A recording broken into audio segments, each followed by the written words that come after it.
good, everybody? Welcome to the 50-50 podcast. This is your boy Illis Demeanor, and I'm here with my co-host. What's going on, y'all? This is your boy Wes. Today is going to be August the 6th, 2023. This is going to be episode 12. 12. Yes. Okay. And we had to do this one again because, like I told y'all before, or on the last episode, I missed episode 10. We did have Chris and Marcus here. We brought them back. And man, I'm glad we did because from then to now, we've had so many great fights that we need to go over. Yeah. We're going to go ahead and jump into the Terrence Crawford, Errol Spence fight. What you got? It was a heck of a fight. I was going for Earl Spence, of course, but it didn't turn out the way I hoped it to turn out. It was a ninth round stoppage. Mm-hmm. Terrence Crawford got the technical knockout. Do you think the stoppage was justified, or do you think it was a little early? Personal opinion. It wasn't early. It was definitely justified. I think if they wouldn't have stopped it at the ninth round, it could have got worse. But yeah, you could have seen them sleep on the canvas type situation. Yeah. Marcus, I know you was there watching it. I was there. I seen you guys in there, Buffalo Wild Wings. Yep. Man. Bro, y'all need to sponsor us or something, man. That was a great night of fights right there, man. I did not expect it to go the way it did. I did not expect to see the boxing match and the UFC like side by side. It was some great fights. The Spence and Crawford fight did not live up to the hype. It was one-sided, man. Yes, definitely. I was going for Crawford. He's more of a skilled boxer than Spence in my book.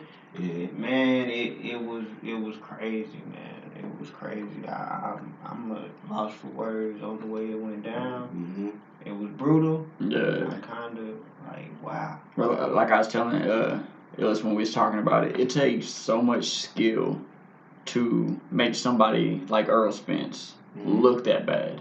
Yeah. Like, you have to be a master at your craft to take another person who you would consider a master at their craft and make them look like an amateur. And man, that's exactly what it was. Like, I'm not even big into boxing. I mean, I called Crawford just because, really I based it on who was in the car wreck. I didn't know which one who it was. Yeah, and when you had told me, it was Spence, I was like, okay, I'm going for Crawford. I think the car wreck's going to fuck with him. I didn't even know that he had fought since the car wreck. Mm-hmm. Like, I kind of thought maybe this was his first fight coming back, so I was like, it's going to mess him up. Yeah. What was it you was talking about in his training camp that you think may have played a role into the way he fought? Yes. So I was doing some digging. Mm-hmm. I watched some of the. I went back and watched some of the training that he was doing. One of his coaches had said that a week before the fight, he had ran up. I think it was Mount Charleston, I believe. It was They said it was really, really hot. You know, that the whole training camp he was training in really, really high index temperatures. Where did they fight at? What was that? It was in Las Vegas. Okay, so it wasn't like an altitude thing in the fight that they had to deal with. Okay. His regular weight, I believe, is around what Marcus 180. 180, and he's cut weight multiple times. This one it was for the undisputed title at 147. So. You know, if he's regular weight at 180 to 147, he dropped his weight quick too. Mm-hmm. He dropped his weight very quick. Yes, he looked way slimmer than what he normally be. When you say quick, are we talking like a matter of weeks? Like when they scheduled the fight, mm-hmm. It was like he was posting Instagram pictures with his new body, like his whole new transformation. It was like that was his. Highlight oh, look at my new body. It looked weird to see Spence that small, and I'm like, okay, you still got to go in and win the fight. Did they show before and after? Yeah, they did. Yes, I've seen it. I've seen it before and after. From his dieting, nutrition, from the way he was eating to the way he was training. I think that caused him to fight. He was way too fatigued. They weight drained him. Now was that Crawford's team that had that in the he was fighting you said for the 147 belt, so I mean he had to make. But was there a rehydration clause or something in the? It was yes, okay. It was a rehydration clause, but I think that's what caused them to fight. So Crawford has been small his whole life. Mm-hmm. He's usually around around 160. Okay. Like walking around without fighting. That's what I would expect somebody who was fighting for 147 the belt to walk around at. But when you get to like 180, even 170, to have to cut down to 140 something, man, that's a lot of weight. Yeah, that's a lot of weight. And man, especially if you're cutting and you're not dieting. Yes, that's what I was just about to say. If you're trying to, especially if it's like right before your fight and you're trying to lose like all this water weight. Yeah. Man, that's so bad for your brain, and I'm sure you can speak to it, Chris, like how bad it is to take the fluid from your brain and then to go out and fight. That's the first place your fluid comes from. It's off the brain, and the rest of the body follows. Yeah, you could see it like before the fight when Spence was in the locker room. You can, because I'm a huge Spence fan. I watch all of his fights. Yeah, he looked. Is that how tired? Okay. Because I even mean, I was like, dude, look high as fuck right now. His actions are so delayed that it makes him look high and like something's wrong with him. Like he didn't look ready for the fight. Like he was just kind of like blinking. Yeah, is that the way he looks in every fight though? No, really. See, that's why I was like, I don't know. Yeah. Okay. You never know. Right. You never know when the guys have something else that's going on. You know they're trying to achieve a certain goal. Yeah. And I'm sure there's a lot behind closed doors that you have to go through just to get to where you're at. Yeah, he was training with big time athletes. The linebacker from Dallas Cowboys. Michael Parsons. Yes, he trained with him. He was that's fighting. What's wrong with it. Yeah, he trained with him. Yeah, and he's 240, 250. But now what's the point of training with a football player for a boxing match? Just like trying to, that's a good one, Marcus. Clout, but I just think that the pressure was on him. With him already having like 3 belts, from him trying to compete for the 4th one and become undisputed, try to make history. Yeah. I think he overtrained. Yeah. So did he have a belt in a higher weight class? No. He's always been at 147. Yeah, well, Spence, yes. Okay. Crawford he's the more accomplished one because at 140 he was undisputed. He never defended his titles at 140. As soon as when he became undisputed at 140, he jumped up to 147. Took the belt. Yes, the very first fight. Yep, at 147. And then he fought a couple of fights before that, but Spence had already was pretty much dominating at 147 already, and Spence had 3 belts, he was trying to go for 4. What did you notice different about his training besides the weight cut about this camp? I think everything was the same as far as there was one thing that I seen that was different, and it was the heat.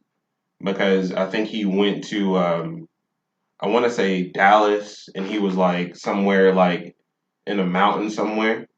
And 1 week before the fight, one of the trainers had said that he ran a 5-mile hike a week before the fight. And it was really, really hot. And the whole training camp, he was training outside, and I was watching it, and he was sweating. He was trying to drink a lot of water. You could see the trainers putting towels and stuff on him. And he was even saying man, it's hot in here. And then when he was inside of a building, they had that big fan going, and I was I guess they don't have the AC in there. But I think it's because he was trying to make weight because he was so big. Yeah. So I think with him training in the heat, running that 1 mile or 5-mile hike before the fight, and all that stuff, trying to keep that weight, I think he got fatigued, and you could definitely tell. I know generally in MMA fights, your training starts. When you first start your training, you have longer sessions. The longer the training camp, the shorter the sessions get. And right before the fight, you're gonna have intense short sessions. Yeah. But I don't. I mean, it's boxing. I don't know if they're out running 5 miles a week before or not. You got something on it, Marcus? I just think it was a lot easier for Crawford, being that he's the smaller fighter and always makes his weight easy. And he just looked more sharp. He looked sharper, more in shape, and it was meant for him to be at 147, not spent so much. He looked so clean though. That was it. I don't know. I just can't understand like how he could be that good to make somebody that good look so bad. Yeah. And it did, bro. It looked like, Yeah. bro. You know how like you be like fighting with like your little nephew or something, and they Mhm. like 14, and you just kind of playing with them. Yes. Like that's what it almost looked like. Yes. It looked like he was like, "Come on, man. Like I'll let you get a few shots." Yeah, All right, stop. Like combination. I didn't see the fight. Now y'all got me want to Yeah, see man. it. Oh, Like man, it's one-sided. Crawford is known for being a combination puncher anyway. You know, that's his specialty.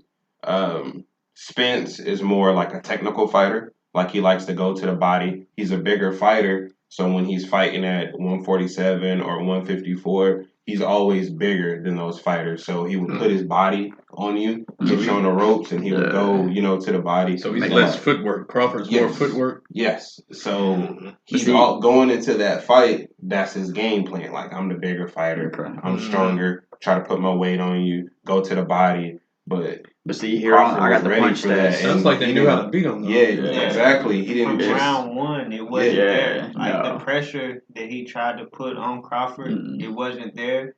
And so his backup plan, he didn't have a backup plan. Mm-mm. Like At all. that's why he was so lost and like confused. Couldn't bully him, Yeah. walk him down into the corner. Yeah. Well, that and then he couldn't He was adjust getting to bullied. he couldn't adjust to what Combination, Crawford baby. was throwing. Like Right. it's like he went in there with this game plan, and when he realized, or whether he realized it or not, that Crawford, had that game plan figured out. Mm-hmm. Instead of going, okay, that ain't Let gonna me- work. let Let me me adjust. adjust. Yep. Instead of trying to bully him because he's piecing me up. Let me, I don't know, fight from a distance. I don't know what you could have done to really come back. Because man, People it were was saying that too. They were saying like they never seen Spence change up a game plan, and they said that He like never really had to. Crawford's always like on his toes, moving. He can use both hands and stuff. And they said he never fought like a person like Crawford before. So just like Marcus just explains a mentioned, lot. Yeah. like So Spence Crawford was never. switched stances, left to right. Yeah, well, he He yeah. usually downloads the first 3 rounds on just probing on what am I gonna do in round 4? But like the first 3 rounds, it's like give or take. He might let you win 1 or 2 rounds just to see you get comfortable, and then he goes from there. Yeah. And it's always downhill his side from there. But in this fight, it just was total dominance from like round 1. Mm-hmm. You can see it. Dude's face was beat the fuck up. Oh, Yeah. about that. They said like Roy Jones was saying that he was right there front row and said that Spence's face looked red. He's never seen blood that color. Mm-hmm. And he said that he knew for a fact it had to be from surgery from the car wreck. He said he'd never seen anything like it. Going, because Spence got through out of the car going 100 miles an hour. Yeah. He said he shouldn't even be fighting. Yeah. They said that the thing that actually saved him was not wearing a seatbelt. Because had he been wearing a seatbelt, he would have been trapped because it was a convertible. Yeah. He would have been trapped in the car, and while that thing was rolling, Yeah. Convertible, no protection on your head, he would have been crushed. But with him not wearing the seatbelt, it actually threw him out, so he didn't get crushed in the weight of the car. Mm-hmm. So like that's a rare case. I always wonder when people say stuff like that. Yeah. If they would have been wearing a seatbelt and it smashed them, be like, we really don't know. You don't know. Exactly. Because I mean, when you get thrown, that's a lot of trauma to the body. That's like getting punched. Yeah. The only thing I can say is unless the car ended upside down and like flat to where like you could tell his head wouldn't have no clearance. Because man, I actually knew somebody I went to high school with. They were riding in a convertible, and I believe the top was even up, but it was a cloth top. Yeah. But when the car flipped, and they had their seatbelt on, but it like drug them. It happened to a friend of mine in a Corvette. I think they had like a T-top or a ZR1, so it didn't have the right top, but they turned over and slid just the same. Yeah. But I don't know what kind of car he wrecked him, whether it had a roll bar or what. Right. But like I probably no wreck is good. No, he definitely not. messed up his back in the accident. Getting flipped like that. And that's probably what caused Spence too. Like, like just like how Marcus mentioned again, like the swelling on his face. He's never after the wreck.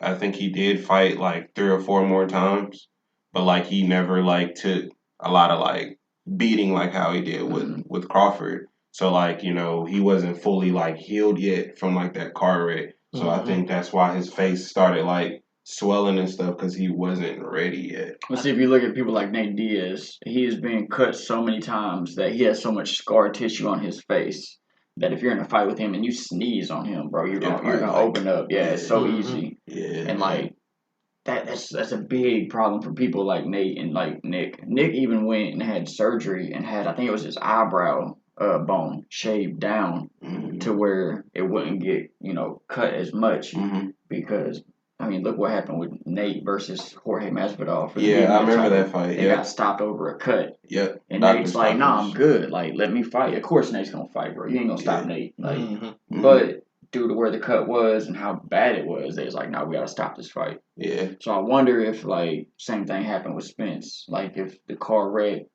like did too much scarring or damage to the skin, and now it's gonna like almost be super sensitive to like touch. Worse. Yeah. And you had the fact that like internal damage, like body inflammation. Yes. It's just like you talking about. He's been 180 pounds. You know, that's 20 pounds plus of just your body deals with that inflammation. And when you try and take off weight while your body's inflamed, that's a different story than just like trying to lose some fat. Right. Yeah. That's hard to do. So even on the UFC 291 card, you had the Stephen Thompson versus Michelle Pereira, and Michelle missed weight by 3 pounds, and Stephen could have took the fight, but he didn't. And they spoke to him, and they was like, you know, why didn't you take the fight? You know, it's just 3 pounds. Yeah. And he was like, y'all don't understand, man. 3 pounds. It's not that it's just 3 pounds. It's that if he knows he missed weight by 3 pounds, now he can start rehydrating. Yeah. Now he has a head start on me, you know, gaining his weight back because he didn't even lose the weight like I had to. But he also took a fight like that in the past with Darren Till. Darren Till was a few pounds over. Yeah. He took it and he lost by like a very like slim margin. So he wasn't willing to risk it again. 3 pounds is a lot. It is. While we have Chris here, we want to talk about the whole jiu-jitsu thing on the UFC card, the 291. Yeah. So we had Kevin Holland. I don't know if you watched the 291. Yeah, I watched it. So Kevin Holland versus Michael Chiesa, Kevin Badars. What do you think about that? There's something that came out of left field for me because I don't look at it as Kevin Holland as the jiu-jitsu guy. I was thinking just the opposite from Chiesa as having the advantage on the ground. And it looked like Chiesa was trying to keep from getting on the ground and got dorsed because he underestimated him. And I thought he would escape, but he had him at a, I don't know, kind of an odd angle to sink the darts in because he wasn't totally flat. But he's like, Chiesa couldn't make up his mind whether to sit up or go to his back, and they kind of like ended up on like over. A backside kind of So that's why I wanted to ask in another fight too. He lost by Dars. Chiesa. Yeah. So maybe it's something he just can't defend well. Yeah. How can you get out of a position like that? That's what I was gonna. That's why I wanted you here. One thing that we train is like you go flat to your back or you go flat to your face to get out of a Dars, and you have to get your arm up because like your shoulder is being smashed into the neck. So you're trying to get your arm out, but he had so much pressure, his arm was kind of stuck where it was, and just the intensity of his squeeze. I think he was probably shocked, you know, because his arm was out. But some guys, when you have a squeeze like that, you're gonna go to sleep. Right. So you had to make up your mind pretty quick in a choke, 3 to 5 seconds. Of course, he could have went out, you know, trying to get out. Could have been like Ferguson. Yeah, that's why I was about to bring up. So with Ferguson, he got submitted in the arm triangle. In my mind, and you tell me if this is right, because we was talking about it during the fight, and we was talking about arm triangles and what to defend against. In my mind, Tony should have threw a leg up, locked his hands behind his leg, and pulled his leg down to try to defend it. Versus flopping. Yeah. So, do you think that's just due to Tony's old age, or? I think it's just due to like where he's at in his career. Like I think he got put in that position, and when you get inside of a choke, like I've been in this position before where you're competing and something happens and you find yourself in a dreamland to where you're thinking, how did this possibly happen? I think he had that thought, and I don't really want to second guess what he was, you know, thinking, but almost like he gave up. But because he knew he shouldn't have been there in the first place, and so he was like just at a loss. Yeah. But like a jiu-jitsu guy like that, the way he knows it, he knows how to get out. That's what was shocking to me is that he Yeah. didn't do what like The I thought would have been the a first common thing to do. defense. Yeah, was throw Yeah. your leg up, lock your hands behind your leg, and then use Mhm. your leg, to pull down or try to break the triangle. And that's what I say about some of these guys when you go into a fight. Mentally, you have to be there, and when something doesn't go your way, like it could have been something as simple as getting hit early in the fight, and the fighter thinks, man, that shouldn't happen, and that bothers them. It can bother you for a minute and a half in a round, and you catch yourself in the wrong spot because you're just not there mentally. You're not there in that moment. Yeah. So things get ahead of you, and you get lost in the moment, basically. So I got a question. So when you're put in that position and you're trying to get out, and the person that's actually putting you in, I guess they're putting you in the position. If they're squeezing, right? A darts or a triangle? The darts, Okay. right? So they're squeezing you, right, trying to stop you from getting out. So when you're trying to get out, the more they squeeze, won't that like what does that do? Because I'm not familiar of For one, it's gonna do one or two things. Just from my opinion, you're the expert, but if it's not gonna cut off your circulation, like breathing, it's gonna cut off your blood flow.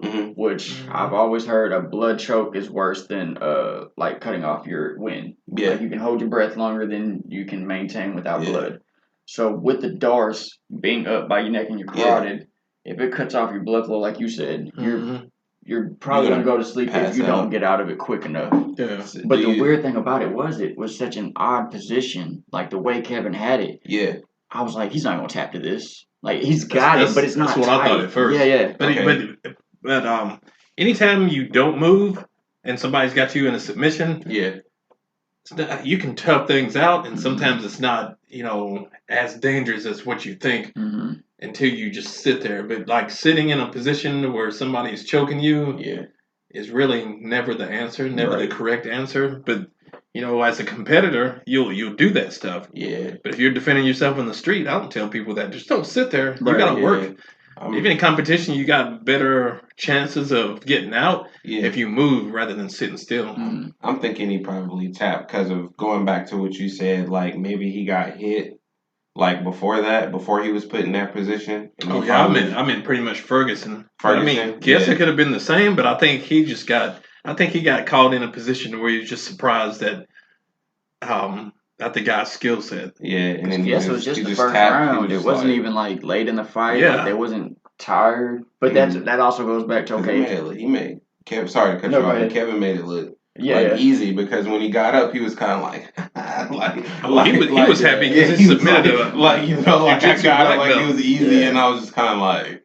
I told you I was worried, man, because that's exactly what I was worried about. Kevin is a good stand and bang fighter. He can go to the ground and he can submit, but that's not. If I'm putting money on it, I'm not betting on Kevin to submit. Yeah, I'm gonna bet on Kevin to either go decision or knockout, technical knockout, something like that. Yeah.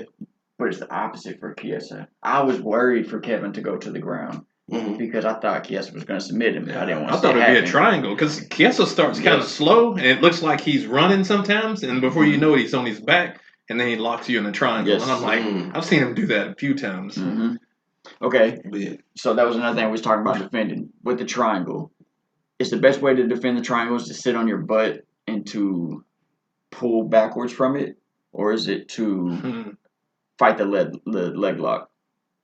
Fight the step or trying to step around. Yeah. It depends. It depends on you really have to feel the triangle to know which one that you want to do. Some guys will have one that they do all the time. Right.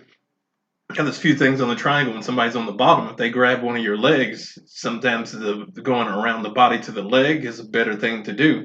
But when somebody grabs your leg, you can't posture. It's harder to posture up or even stand up because they have your leg. And when somebody's squeezing with their legs around your neck, you only have so long. But if somebody's like 90 degrees out, your spines are lined up, you can sit back much easier because you don't have that 90-degree angle. Right. But with a 90-degree angle, their head's over here. You can't use you use your feet partially to push out when you sit to your hip. When you're 90 degrees out, you don't have that. And plus, they have one leg. So going a circular escape is better than going straight out. It helps to know 6 or 7 different types of escapes out of a triangle. Some positions like chokes, like you know how to unravel the choke, so it working across the board in a lot of chokes. But triangle chokes, people choking you with their legs, that's a different story because they're stronger with Bro, I their was about to legs. just say, yeah, the legs are so strong, and like it's almost like you said when you get put in that position, it's almost like a how the fuck did I get here? Oh yeah. And like, what do I do? Like, damn, that was quick. And now, like, you're in this position to where you got somebody's.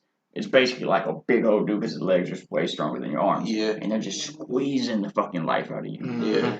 And like that's where you see a lot of people. That's when you know you're alive. Too. Yeah. See, now if you're not somebody like Rampage who can pick the dude up and See that, and that's what I was Power saying. bomb If somebody Jackson, if somebody grabs your leg, you're not going to be able to stand up out of there. Yeah.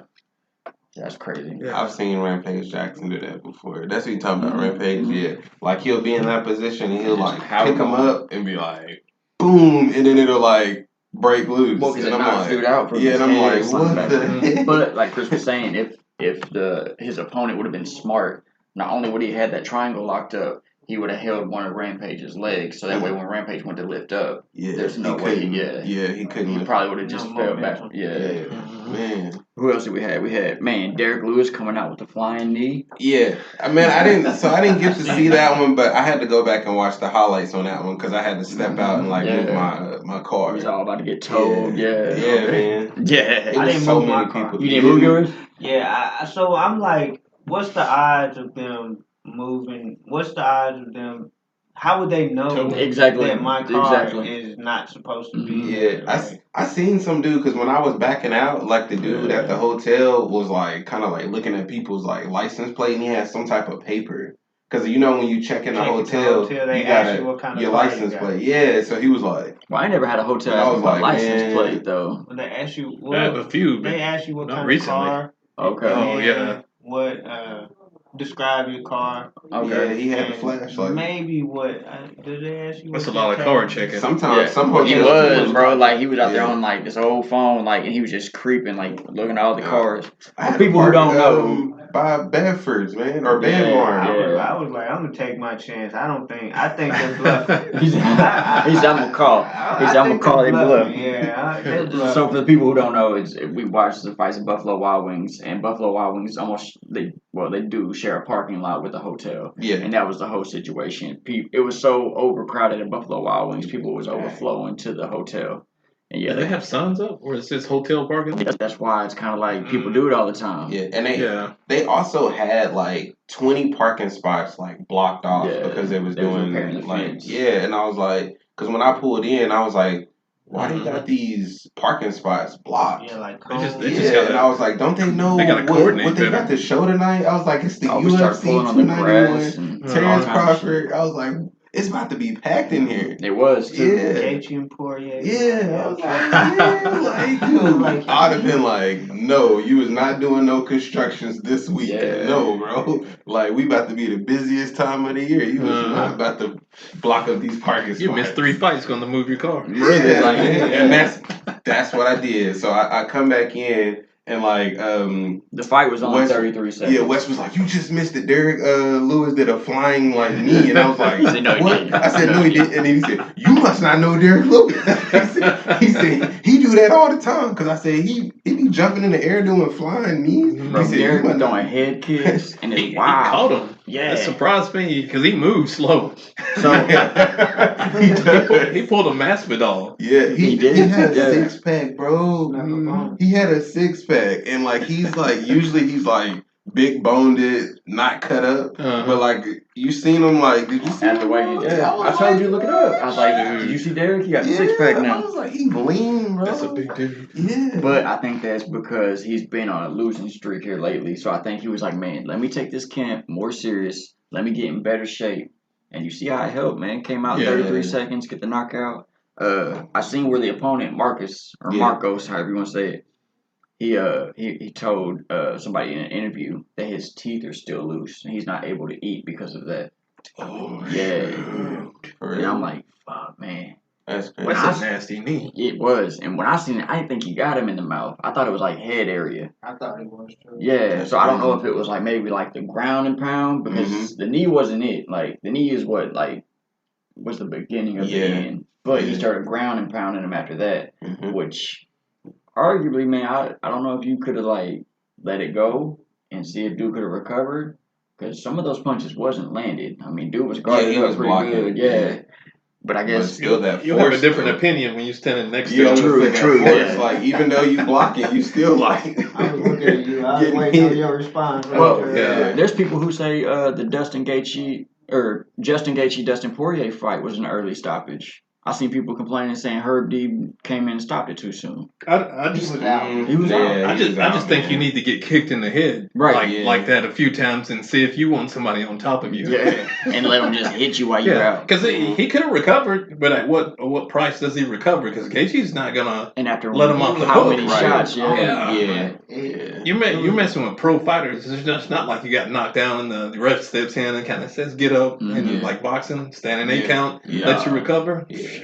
He didn't No. know It's where he was different. at, man. He stayed laying down too. Even when they stopped the fight, normally they get up and they'll try to be like, "Why you stop it?" Like, nah, he laid there. He knew. Yeah, he was out. Bro. Because until you get hit, like you know that like if you get knocked out, you things just aren't going to connect when you wake back up. You're just going to be getting up off the mat Mhm. thinking, what happened? I've been You knocked know? out one time and Have it's you? so weird. It's Funny it's, taste in your mouth. like, bro, it's almost like a dream state because I was young. I was just going into junior high and I was supposed to fight this dude. He didn't want to fight, so his older brother came and approached me, and he had just graduated high school, and I'm just going into junior high. Bro, I'm little. Like I was tiny back then. I mean, I'm still little, but I was littler, and I was standing on a porch, and we were still eye level. He was on the ground, so that's how much bigger he was than me. But I was like standing there, like, "What's up? Like, what we gonna do?"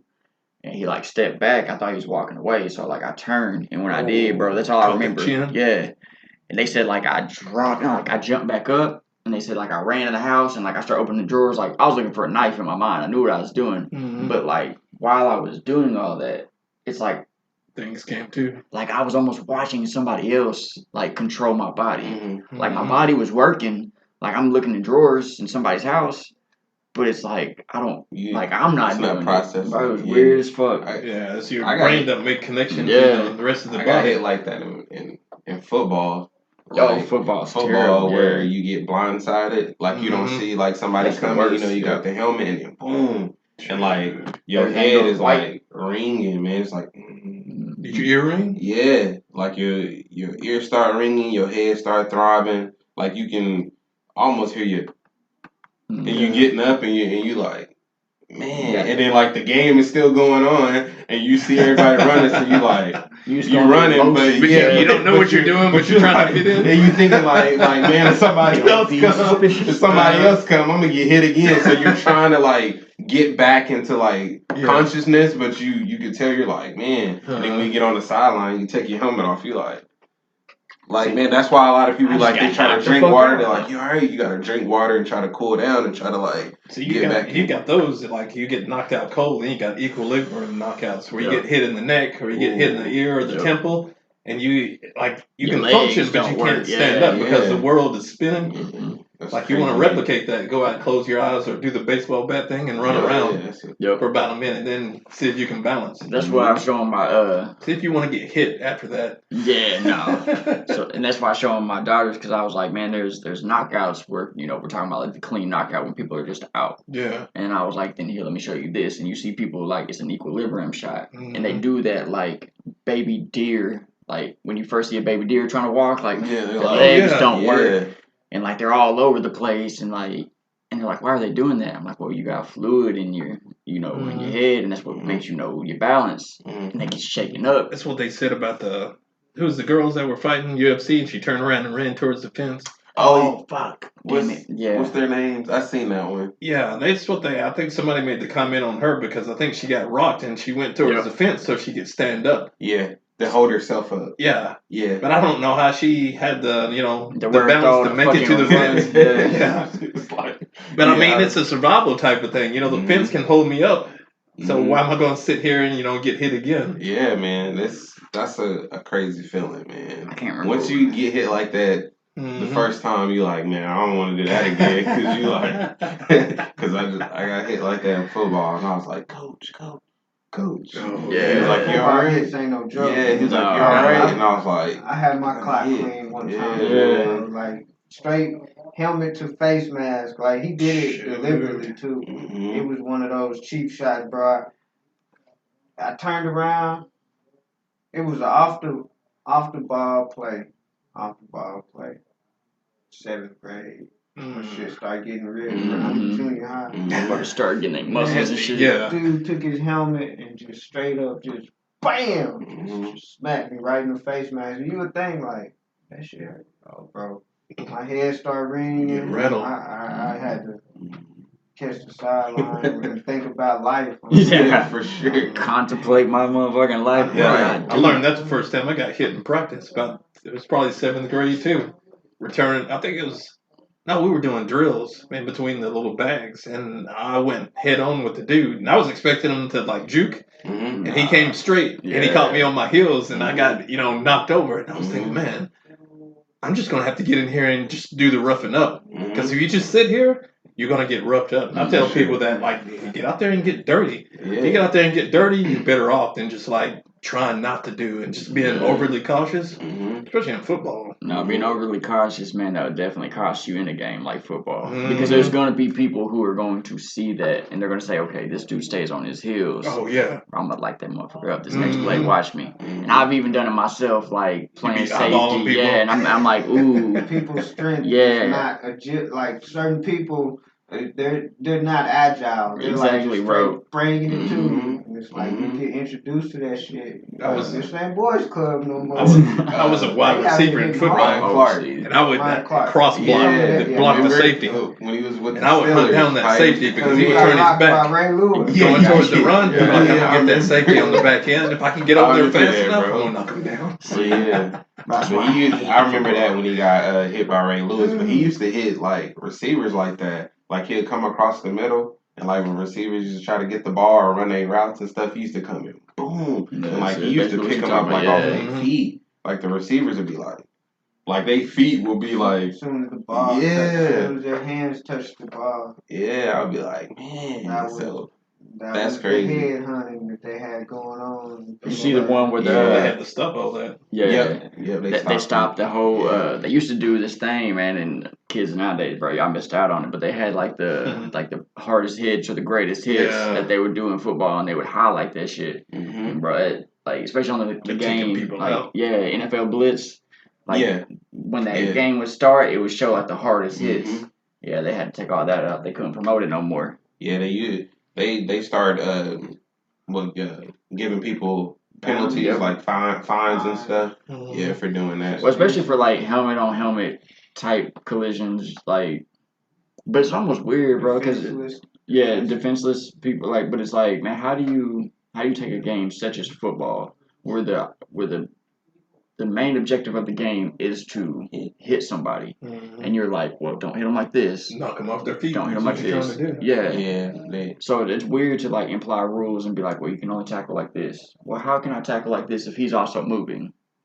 Like if I'm running at you and I aim for your chest the way I'm supposed to, and you duck your head down, and now we helmet to helmet, like why is that a flag on me when I was like that's I just don't think you can really regulate that type of stuff. Yeah, it's definitely a tough call. Like when the refs get put in that position, you can see where they go back and they like watch the replays and they gotta judge it and be like, okay, was it like intentional? Intentional. You know, that's why they call it unnecessary roughness or something like that. So yeah, it's hard. Well, okay, going back real quick to the Spence and Crawford fight. There was a few times, and I kept pointing it out. I thought Crawford was hitting Spence in the back of the head, and he does. But it's the same thing like we just not talking about. Like he would swing and Spence would almost like duck or turn and it would cause him to get hit in the back of the head. So it's not like Crawford was targeting it, but it was still happening. So like do you call that a back of the head shot or do you not on him because you keep in mind Crawford is even though he's a shorter fighter, he had the 2-inch. He got reach advantage, He has long arms. And like he was spinning Spence. So it's like he had him so off of his pivot, his natural pivot, and it's causing him to get to the back of the head. Like he spun around waiting on that left hook. Yeah, that was crazy, right bro. there, just meeting him front front of the face, side of the face. That left hook is crazy because there's times where they were almost chest to chest, Mhm. and somehow Crawford was able to get a left hook tight enough. I mean, being chest to chest with somebody, coming over his shoulder and Like, still man, connecting, and not just connecting, not just like little tap, like enough to like rock him back. Yeah. I'm like, damn, how are you able to generate force with that little space and make it a clean shot? That's Yeah, like his angles was turning crazy, body. man. But yeah. I don't know. But it Spence goes was back to being a just- master of the craft, man. Oh, yeah. Like Crawford is so good. Cause even though it looked like it was landing, but like and it was, You think but Spence I was think turning with it? yeah, Spence was turning with it, and then That can make it look worse sometimes. he was too, kind of though.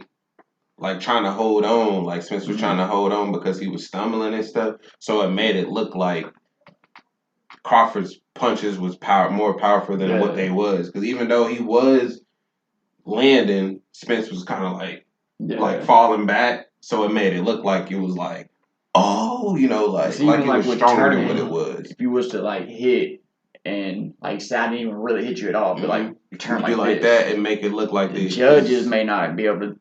Oh damn, was that a hit? Yeah. Or did because Canelo does this a lot. There's times when I'm watching Canelo fights and I have to slow it down, and it's just like he is just rolling so smooth with these punches, and it's just like, whew, like it's a game of inches. Yeah. Rolling with the punches.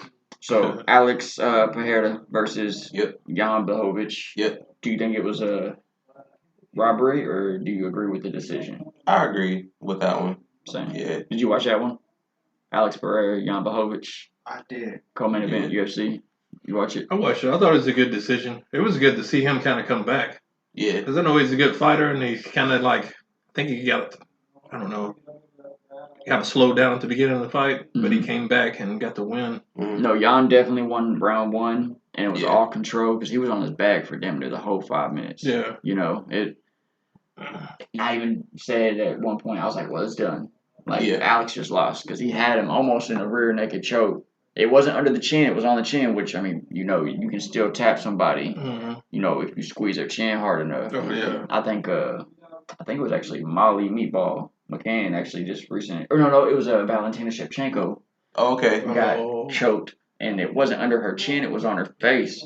But when the girl let off of the choke, you could see the top of her head was like bright red, and then where her arm was from like here down was like white. Yeah, it was stuff will compress your jaw too. It was crazy, like. So that's why when people was like, "Why you tap?" It wasn't even on your neck, like you said. You just gotta be there. Yeah, like, position, bro. Will it happen to you? Yeah, Are you getting choked? Let somebody grab you and squeeze you, and you bro. be on your back, and you can't fight the hands because they're behind your head at this point, and you just feel helpless, like.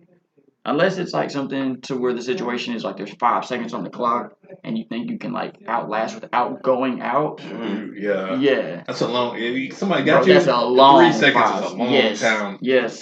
Let me see if I can find that picture now. That's crazy. Man. And then so Justin Gaethje, Dustin Poirier. Yeah. Man. BMF title. The BMF. And like I had said, I wanted Justin to win. If it would have been a regular fight, because I had done fought once, Dustin won the first fight. Yeah. If it was a regular fight without the BMF title, I would have been rooting for Dustin. Okay. I like Dustin. But with the BMF title being there, I don't think you can give that belt to anybody but Justin Gaethje. Definitely. If we were talking because about Dustin's already had a title too. Dustin has had the title. Yeah. But man, if we're talking about legit, who is the baddest motherfucker? Who comes out here and puts on banger fights? Gaethje. Oh yeah, I picked Gaethje. Yes. Gaethje. See there, I look at them too. I was undefeated on every fight that I played. Were you, bro? Yeah, I called all the fucking fights. Nice. I think he's the most deserving for that title. He's had his last 8 or 9 fights in a row. He got fight of the night, so he won all the fight bonuses. Even though even though how many losses? 4. I think he's lost 4 times. Their records were exactly the same going into the fight, but they've only recently lost to champions. Yes, them is the only times they lost. But Gaethje's lost to big time people though. He's lost to Khabib. Yep. He lost to Charles Oliveira. Was it Michael Chandler? No, he beat Chandler. Eddie Alvarez. Eddie Alvarez, and that was Way in the past. Yeah, but here lately, Gaethje I think they're like been on fire though. I think their records was like 6-2 going into the fight. Mm-hmm. So like it was exactly the same. So it was like perfect matchup. But man, like that head kick. And here's the thing too, man. Dustin was sweet. blocked. Dustin even blocked it. Now he only blocked with one hand, but He said he didn't see it coming. he still had his hand up to block. That's what was crazy. Cause like after the fight, I was watching the choke on her face. the interview. Nasty. Let me see it. It looks like strawberry. Bro, it looks like strawberry ice cream and then vanilla ice cream. It's crazy. But yeah, Dustin said he didn't see it. He said that Dustin was actually winning the fight because he said he had like Gaethje like on his heels going backwards like the whole fight he was dominating. But he said, but that leg kick, he said he didn't even see it, even though it looked like he was blocking. Like somehow, because he had his hand up, but somehow the kick like got around it. He was slipping the right hand, and when you slip the right hand, you move into the kick. Yeah, and like if you're gonna slip or you're gonna bob and weave that right hand, you're gonna move in that kick every time. Mm-hmm. Like they're saying, it's a basic thing. We practice that all the time in the gym. Right to right, left to left. Yep. Like when you slip, the foot is coming, and you won't see the punch because when the right hand comes, you're trying to get the shoulder up to look out of the way, and when you straighten back up, the kick's coming over your shoulder. Yeah, unless that's exactly what he did. Yeah, unless you want to turn and run. Throw that kick over the hand. Yeah. Did you see them leg kicks? Or the leg kicks? Yeah. Gaethje was putting on it. Justin wild for leg. So you know I just blanked on what's his name? Brian Foster. Yeah. Oh yeah. From right here. You know he fought Justin Gaethje? Yeah. And that's how he lost, bro. Justin fucking kicked that dude's leg off. And Brian's a beast. Yeah. Like Brian's a motherfucking beast. But them leg kicks was too much.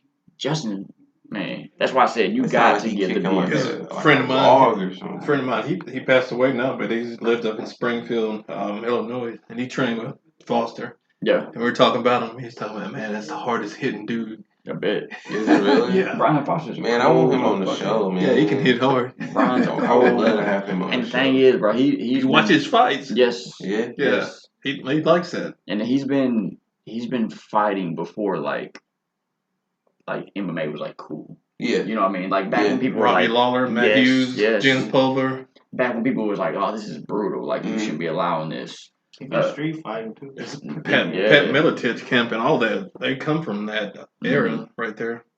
So I'm gonna talk to you about jiu-jitsu real quick and get a couple questions. Because on last episode you talked about did you say you trained with Eddie Bravo or you trained like I trained with some of Eddie Bravo's black belts. I didn't train with him specifically, but I trained with some of his guys over the years, and I've always followed Eddie since before I started jiu-jitsu. Really. Okay.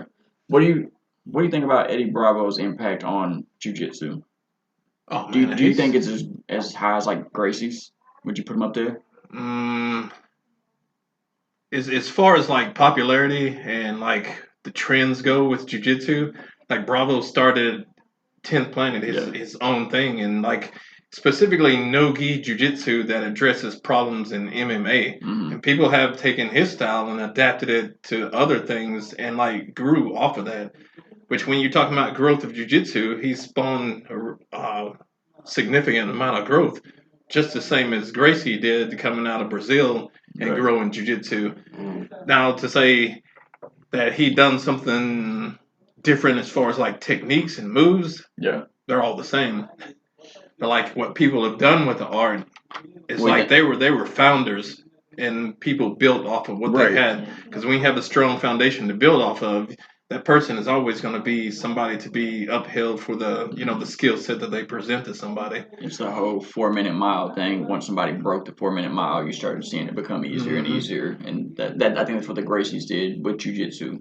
They came in, they showed the world like, man, y'all are sleeping on this. Like y'all think wrestling and boxing is it? Like I'm telling y'all, this is it. And there's something like my coach.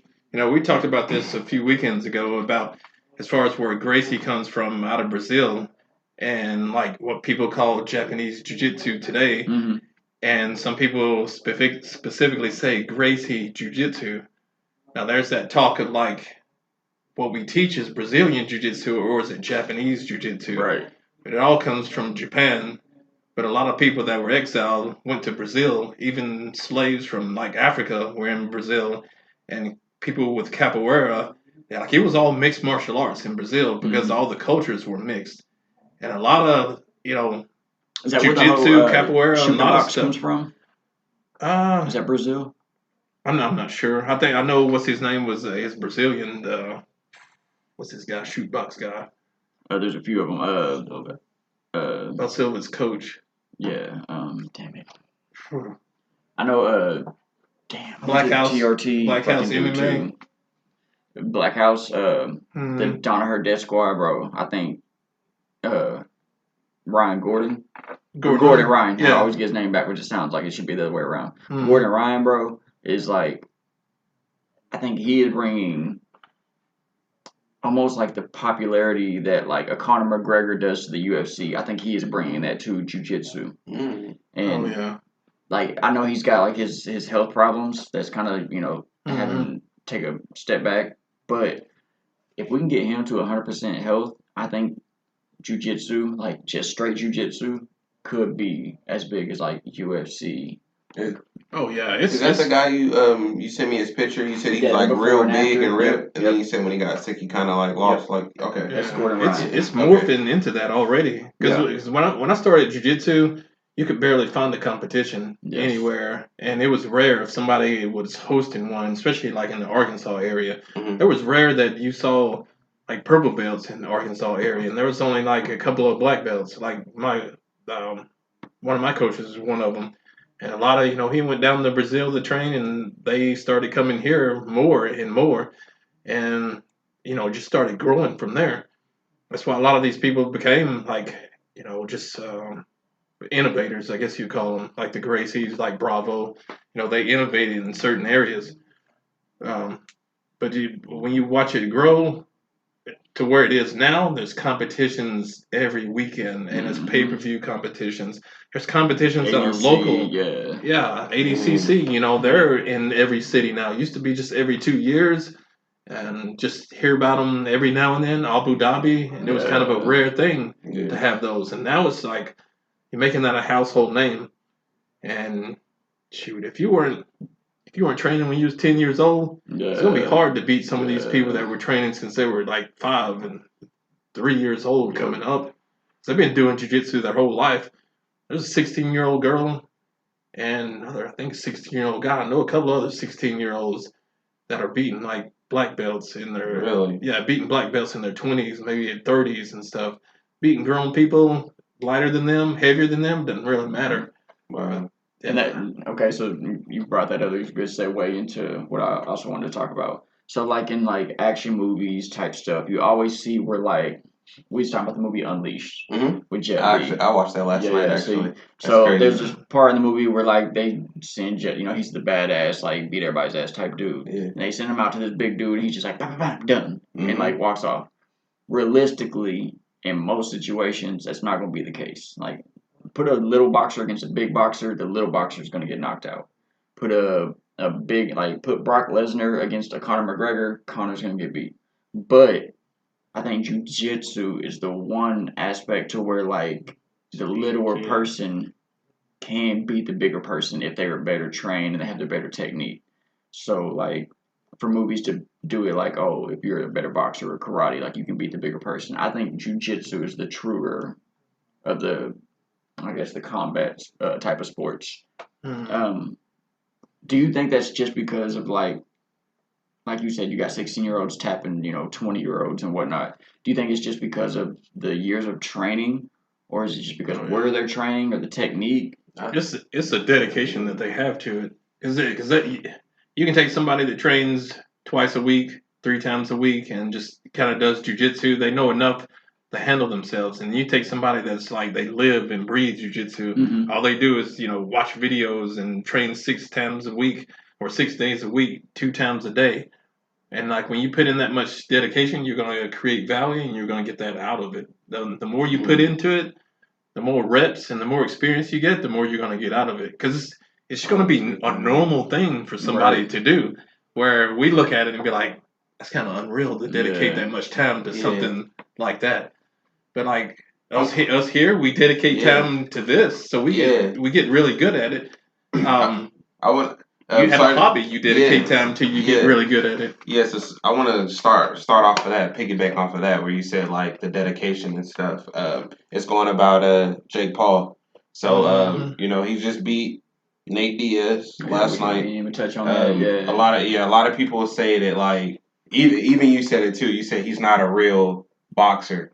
And I'm like, how that's crazy. How can you say he's not a real boxer? Because going back off of what you said, Chris, like the dedication that he puts in is like they say that like his work ethic is better than actually like real professional boxers. Yeah.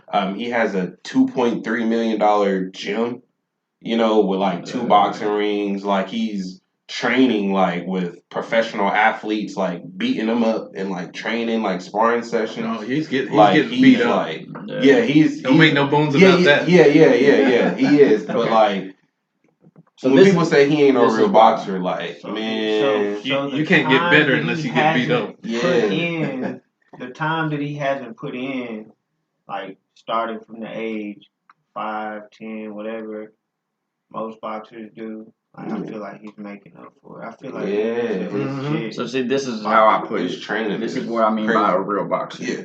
He can box, and he's got knockout power. We've seen it. He knocked out Tyron Woodley.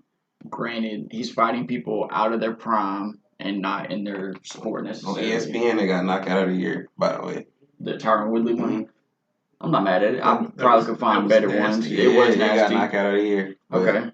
But here's why I say not a real boxer. Because, yes, he's putting time into it. He's putting the money to it, all that stuff. But when you put him up against anybody who was even slightly, like, what I would consider a real boxer, like Tommy Fury, he gets beat. Yeah. So that's what I mean by real boxer. I'm not saying he can't box, but put Jake in there with Canelo. What do you think is going to happen? I don't know. You don't know.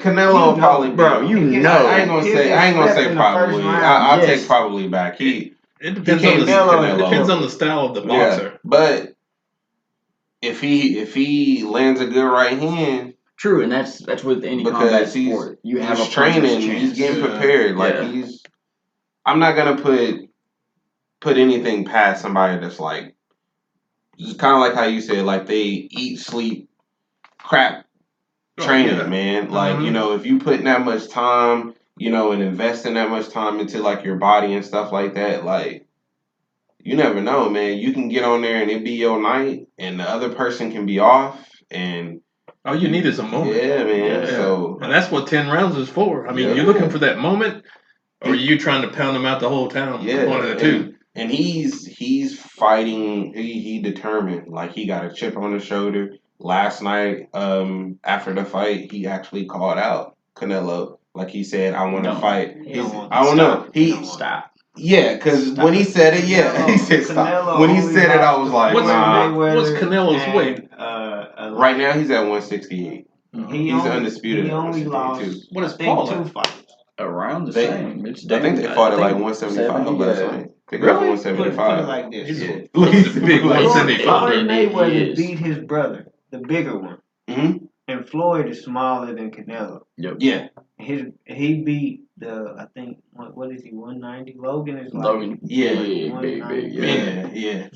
Almost a heavyweight. Yeah. Floyd beat him. And they say Floyd was like toying with him. And Canelo's not gonna play. Like he's a killer, bro. Canelo's tough. Canelo's tough. I'm just saying.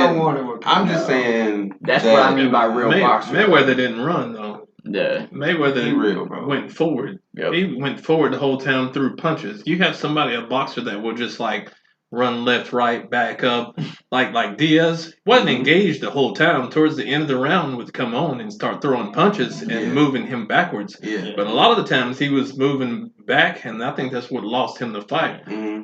Because when he started throwing hands, he had some decent shots against Paul. Yeah. But like when Diaz was moving away, Paul would hit him. Mm-hmm. He wasn't making clean contact, but when the referee sees that, Paul's working the whole time, trying to win. He looks like he's trying to win a fight. Yeah. Well, Diaz may not be looking like he's trying to win to a judge. There was times when Diaz was walking away, looking over the crowd, like. Why wouldn't you want it if you in the ring, and somebody trying to knock your head off, or hit you with a body punch, take you out? Why wouldn't you take it serious? Why would you just be like, talking to the crowd. You know, I'm you got like, the money, bro. You it got ain't what you. about the money. It It is, is though. about the money, but That's Diaz's Yeah, style. he's Diaz having fun when he does that. likes the pain. you didn't Yeah. get hurt, He can man. take- He didn't take take a this. lick. He didn't take this fight to win or to do anything for his record. Because he even said at the press conference, "This is why I knew Diaz didn't have a chance." When they got him on the mic after they did their little face to face, the last one, and Diaz says, "No matter what happens at the fight, remember he's not a real fighter." As soon as I heard that, I was like, "Oh, he's in it just to like get the money and bounce." And that's That's why That's why Nate Diaz is 21 and Now that you 13. bring that up, That's why he's 21 and 13 because now that you bring that up, he don't take stuff serious. Go ahead, Mark. I'm I'm not, saying. I am not a I'm fan saying. of exhibition matches. Like, keep them on PlayStation and Xbox, bro. Yeah. Like I feel like we get duped every Yeah. time one of these Mhm. fights come on. Like, I don't support it. I'll catch it on YouTube. Maybe Oh, I'm the definitely not highlights, paying for but it. I'm not paying Nope. for it. Like, I agree with you on exhibition. that.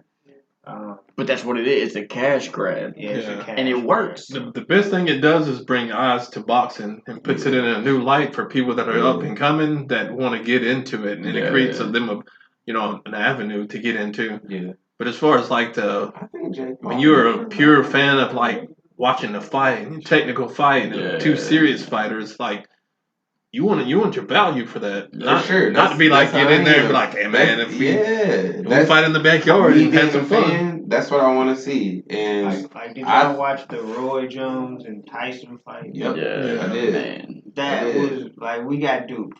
I was so sad to watch it. I was so sad. They in their 50s, 60s. No offense to anybody in here that's around there, but they way past their prime. Yeah, so They- don't even book it. don't even book it. Let us keep imagine if Roy Jones and Tyson fought, who would win? Let us keep that suspense. Yeah. Don't go It's out like the there. game of and- one-on-one and between run. LeBron and Jordan. Marcus, unless you Bernard Hopkins. I don't know if you know. I don't know if you know his history. His last, he took an ass whooping. Didn't He did. His last one he did, But he has longevity. yes, and he's the oldest champion ever in boxing history. Like I think his last title that he won, I think he was like 37, 38.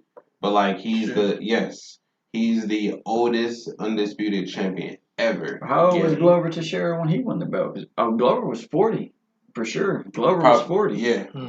And he just won a light heavyweight belt. Mm-hmm.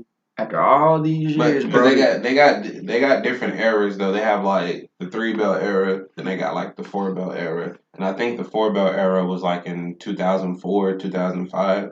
But Bernard Hopkins, as far as like that era that he was in, like whether if it was the 3 or the 4, I can't remember exactly. But he's the oldest at that time to have that many titles at that age. He was undefeated for like 12 years Yes. or something like Yes. that. He defended big fights. Mm-hmm. I think Roy watched him. I think. Jermaine Taylor beat him and Jermaine Taylor beat him, and then he moved up, and then just like how you said, like after he moved up, they had good 12 rounder, and then for a long time. Him and Roy Jones had a good 12 rounder. Mm-hmm. I think it was either split or unanimous Roy, and then Roy started going, watched him like the second fight. But Roy Jones is a cold motherfucker. Yeah. Like he was my favorite boxer to watch. Like, Roy Jones, man. So man. Since you brought up like the whole split and unanimous decision, I want to get y'all's opinion on this judging problem that we seem to be having in the UFC lately. How do we fix these robberies? Because not only is it affecting the fighter's record, but it's potentially like it's affecting his money. It's affecting whether he gets cut or not. Because, I mean, this could be like, hey, if you lose this fight, you get cut. If you win, we'll keep you on. And then you get a bad call from the judges. And now you lost your job. You lost your livelihood. What can we do to change the judging criteria in MMA? Just go straight. I would go straight to the numbers. Like if it's a 3-rounder or a 5-rounder, whichever one, and it's so close, Let the judges see the actual the stats. actual stats. Okay. Like the stats, the numbers don't lie. People lie all the time, but Yeah, numbers the don't. numbers won't lie at all. Chris, what do you think? See, I have answers, but they're not always going to be the popular answers. Like you say, the stats not lying. I think the stats do lie. So like somebody's compiling those stats, but when you watch two people fight, and the stats can say this, but everybody would think this guy won. Mm-hmm. Yeah. Well, also human- too, like So- that's a hit. so That's you- a hit. so They you're saying promised that to the- rock me. So you're saying that the numbers can be manipulated? Yeah, because somebody's putting the numbers together. Yeah, they could be deceiving. I could definitely see that because Yeah. you could have a higher punch percentage on me, but I could be landing bigger shots on you. And like, let's say your punches are landing, but they're not doing much damage. And then But I'm actually like rocking you and dropping Yeah. you. But they're like, well, Sean hit him 11 times and Wes only hit so him the twice. so the damage that's actually been done should be You But definitely got to kinda- take damage I into. feel That's both what of I was y'all. kind of getting at. Yeah. I'm only saying like if it's one round, it's gonna be like one close round. I'm saying like along the lines of if it's a 5-rounder and say round 4 was like so close that They should That's- be able to look at that and Look- make a decision. Yeah. like, as far as that goes. So they use I a- agree with that, but as Yeah. far as like the stats being right, I don't Overall, always the agree. stats, Yeah. I Unless- feel you on that. Unless we have like something that's not like human error calculating the stats, which I don't know how you would do that, but But yeah, to me, I throw stats out of the book. right. Like when you're in a fight, nobody's like, if I fight you in the backyard and you be like, I hit you twice and knock you down, but I hit you 44 times, Yeah. you're gonna feel like you lost. Yeah. And I hit you 44 times, you Yeah. only got to hit me twice. Yeah. But Yeah. like when you're a judge and you look at the fight, your judges have to look at both fighters and what both fighters do. Mhm. But anybody that comes into the fight and they're gonna have somebody that they watch a little bit more than the other, and they're gonna just see what they do. Yeah. Like you come in like a big name and you just watch that person, Yep. and but they get moved back. You're like, they kind of lost that round. But you're only Yeah. watching one fighter. Your judge needs to be somebody that's trained, that has the ability to watch both fighters be offensive, not score people defensively, because fighting is about being offensive, not defensive. Some would argue martial arts are only made to be defensive, but there are martial arts they're made to attack. But you have your different styles of your fighters and how they develop their abilities to win should be over offense and not so much defense. But one of the things I look at when you're judging a fight, I like to change the rule set, not so much as the judging, because you have like pride fights. Come out and make that first round 10 minutes. Mhm. Like you better fight. You need to fight to win. Yeah. You know, when you come out there, MMA wasn't a sport that you go out and you try and win the majority of the rounds. MMA to me is when you go out there and you try and finish them as fast as you can. Yeah, for sure. You know, you're going to go out on your sword, but that's not how we see fights carry out. But in Pride, they had the 10 minutes. And like if you stalling, you're going to get that yellow card. Yep. Pride also had rules to where you could kick it down to opponent, soccer kick styles in the head. And you see that in one championship. UFC doesn't have that. When I get somebody down, I'm on top of them, I can't knee them in the head. Right. I can't do the 10-6 elbow. Mm-hmm. But if they change those rules, you'll start seeing people actually fight instead of stall out on the ground in some of these positions. And you're thinking, some people are bored. Like technical people will see the technicalities. But if you open up the rule set, those positions won't exist because nobody's going to want to be on their back and getting elbowed or kneed in between that little space where you're not supposed to be. It's going to discourage a lot of like But those will open up victories for people who fight. Yeah. And the judges won't have to make a decision because you can get that first 10-minute round. That's a long time to fight. Yeah. You got 2 5-minute rounds afterwards. Yeah. And you can even make a rule set where you take the judges out for the 10 minutes and you just judge those last 2 rounds, or you can judge the entirety of the fight. Pride judged the entire fight, not just round to round. Like if you're a judge, be like, that dude won. Yeah. If he came back in the last 3 minutes of that round and just held him there and beat the dog snot out of him, like, man, he won. Yeah. Mm-hmm. Yeah. So, okay, because the way they judge now, they took the boxing way of judging, the 10-8, or 10-9, whatever you want to call it, scoring system, and that's how they do it. Do you think we need to figure out a way to be able to judge because that works for boxing because it's just punching. Mm-hmm. Do you think we need to like incorporate some kind of way to be able to judge like takedowns and kicks and like I think you need judges that, and it's to me, I've seen judging improve, especially from like I've been watching since like UFC 66, at least consistently, Mhm. and watching the judging, it's improved. But I still think the 10 must is they can still work with that, but you have to have a fighter who is trained and gives credit to what people do on the ground. Um, and to get it in detail, like if I'm on the ground and I'm on the bottom, you know, a lot of times you're considered in the losing position. Um, but if I'm actively fighting off my back and I'm doing damage off my back, throwing up triangles. yeah, And, that's yeah. still offensive because you have like Mighty Mouse and Miguel Torres. You look at that fight, and I always said Torres won the fight because he swept him, he attacked off his back, he struck off his back. And you also have Michael Bisping and George St. Pierre. George St. Pierre beat the dog snot out of him off his back.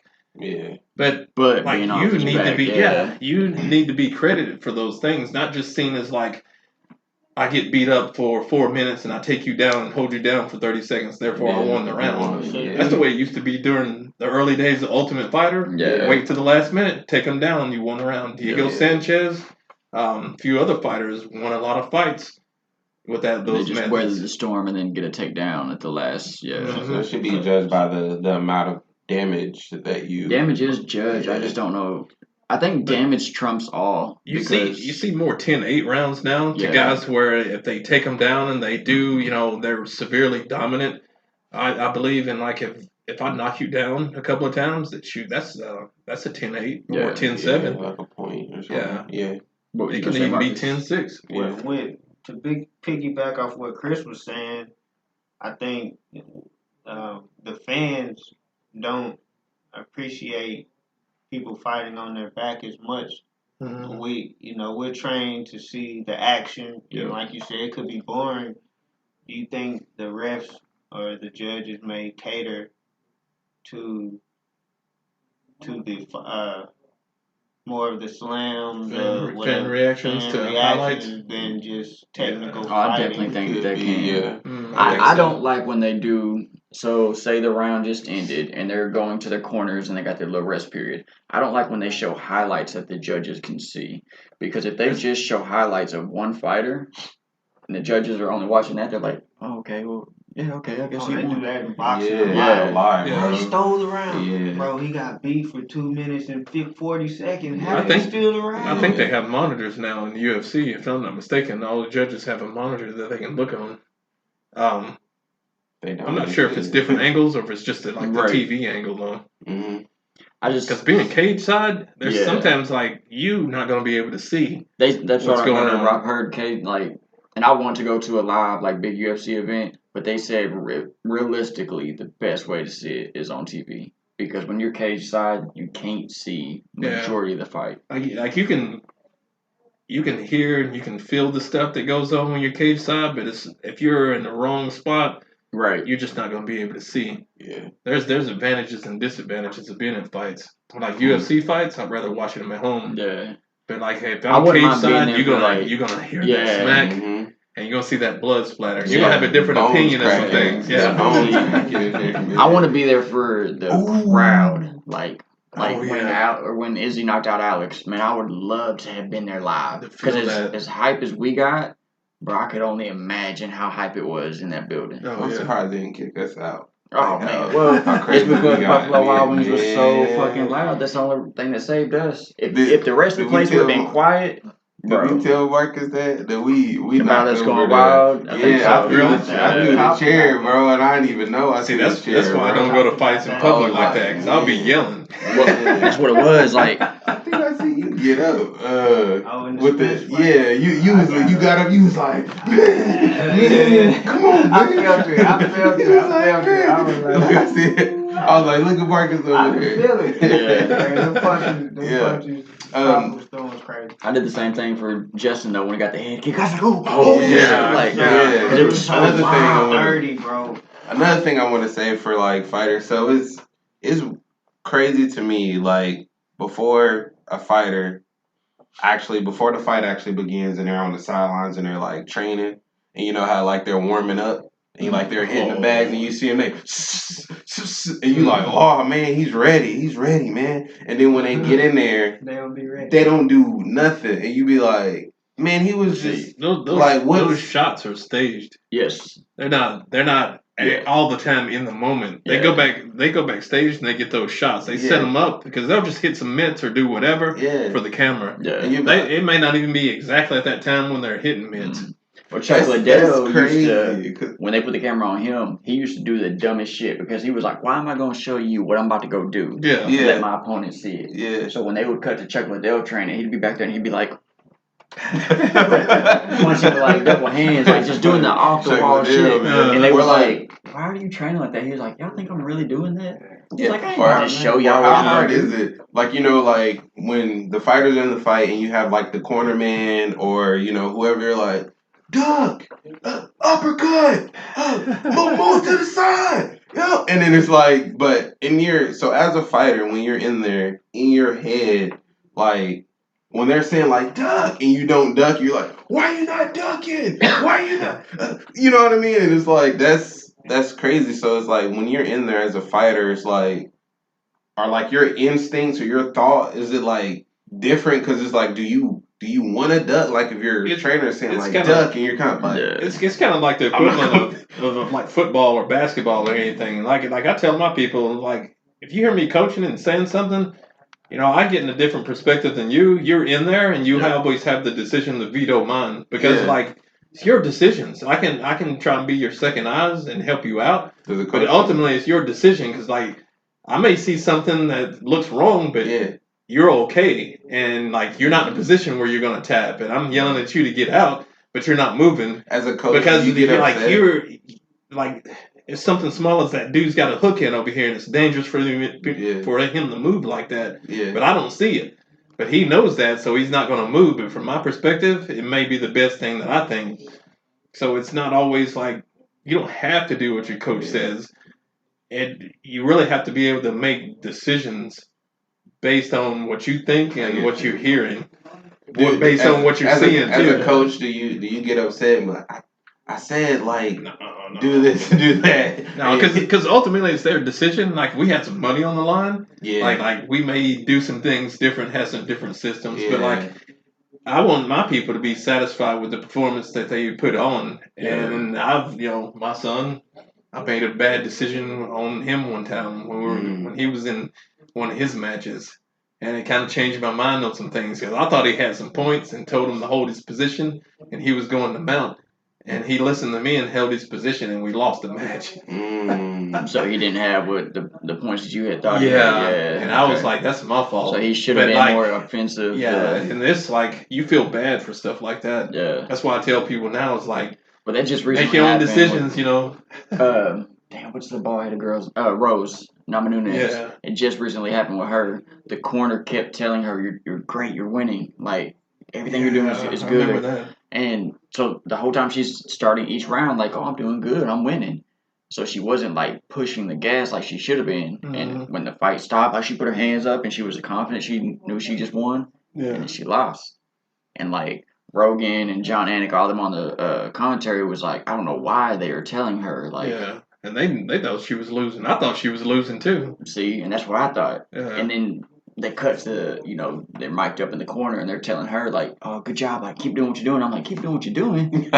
And do y'all not want her to win? And sometimes, like, knowing your fighter is a different thing. It's like, if you know your fighter is all pessimistic and they get in their head and you tell them they're losing, they're going to continue to lose. Right. If you know they're going to do that, you need to tell them something good. Yeah. But that's why I like Trevor Whitman, man. Trevor Whitman is a good fucking coach. I have criticisms for people, and I'll give them criticisms.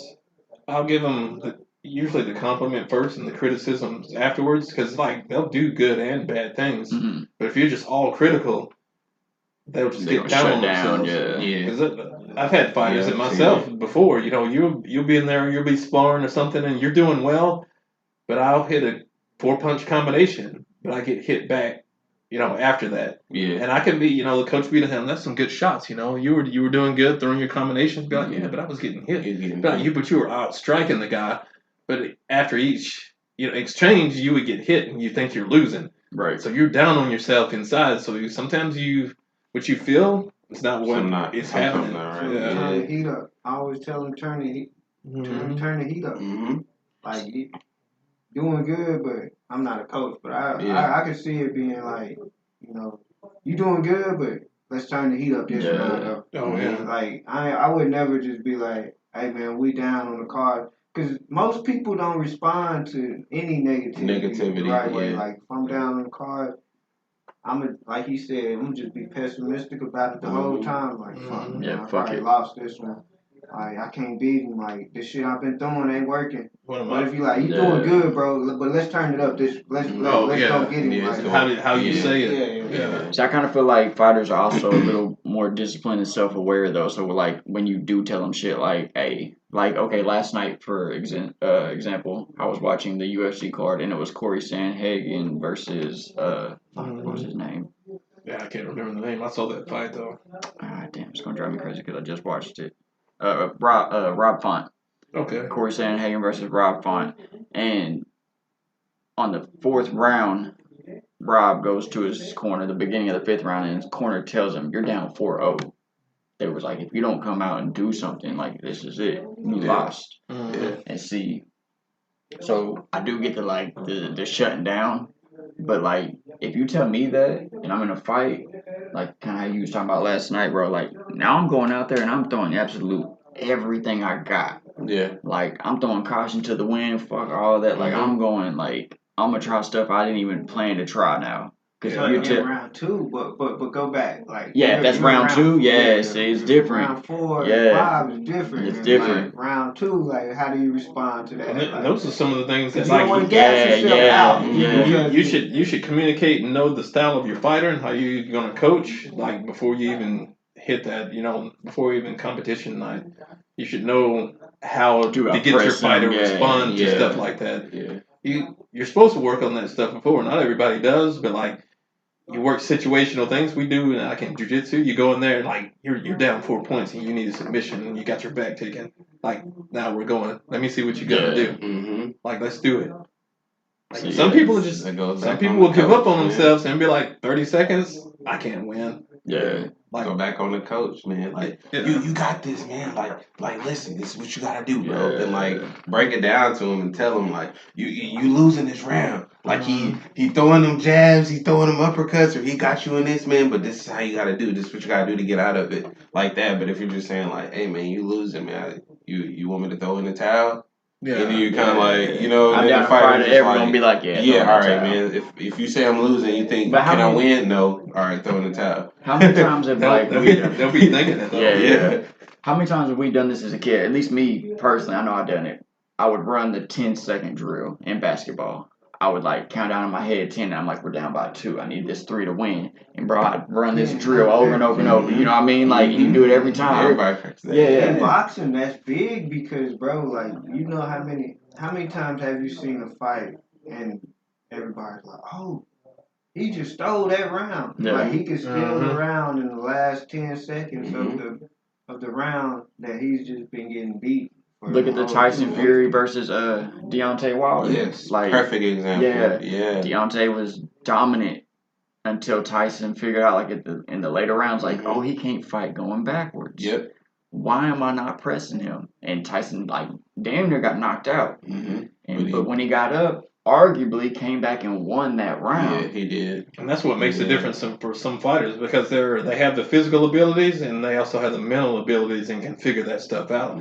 Some can't see that. That's where some coaches come in handy. Be like, they don't have to tell him he can't fight moving backwards. They just need to tell him to move forward. As long as that fighter understands and trusts his coach, he'll move forward and he'll be successful. But for the fighter to figure that out themselves, no, everybody don't have that ability. Tyson has a very high fight IQ. That's what makes him good. Well, we was talking about him versus Francis.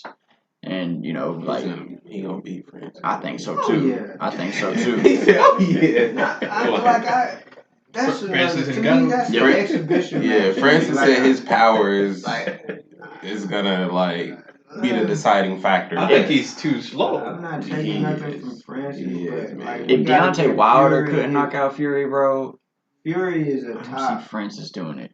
one of the best heavy, like as Not far left. as handwork. Yeah, And he don't look like it, No, but man, he's light and quick. He's big. He's heavy. He's powerful. But he can move. he can. He got some Mhm. footwork He too. can move, bro. Yeah.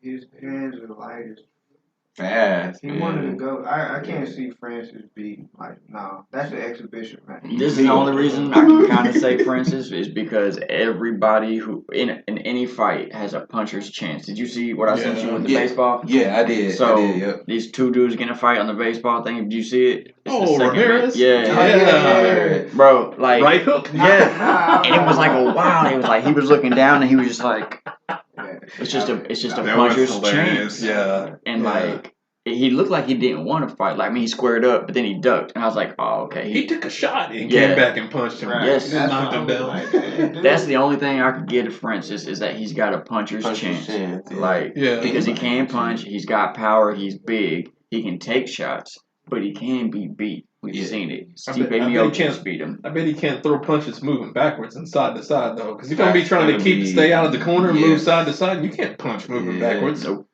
But I think Tyson guarantee walks him you, down. yeah, Unless you Tyson, nah. No, I think But that's Tyson gonna Fury be the- walks him down Yeah, and just man. makes him look silly.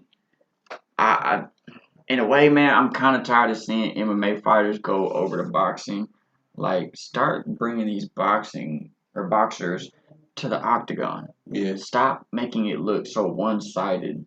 Because I told you, bro, I'm picking MMA over boxing every day. Yeah. It's for more sure. entertaining. Yeah. It's like how you said with Crawford. He's gonna take the first 3 rounds to download what you do.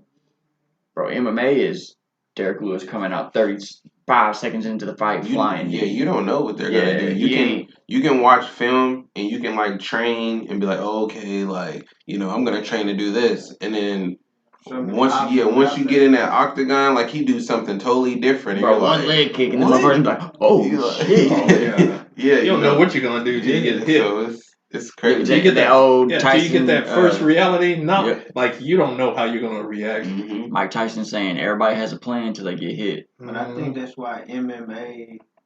I think that's why they transition over to boxing is because it's a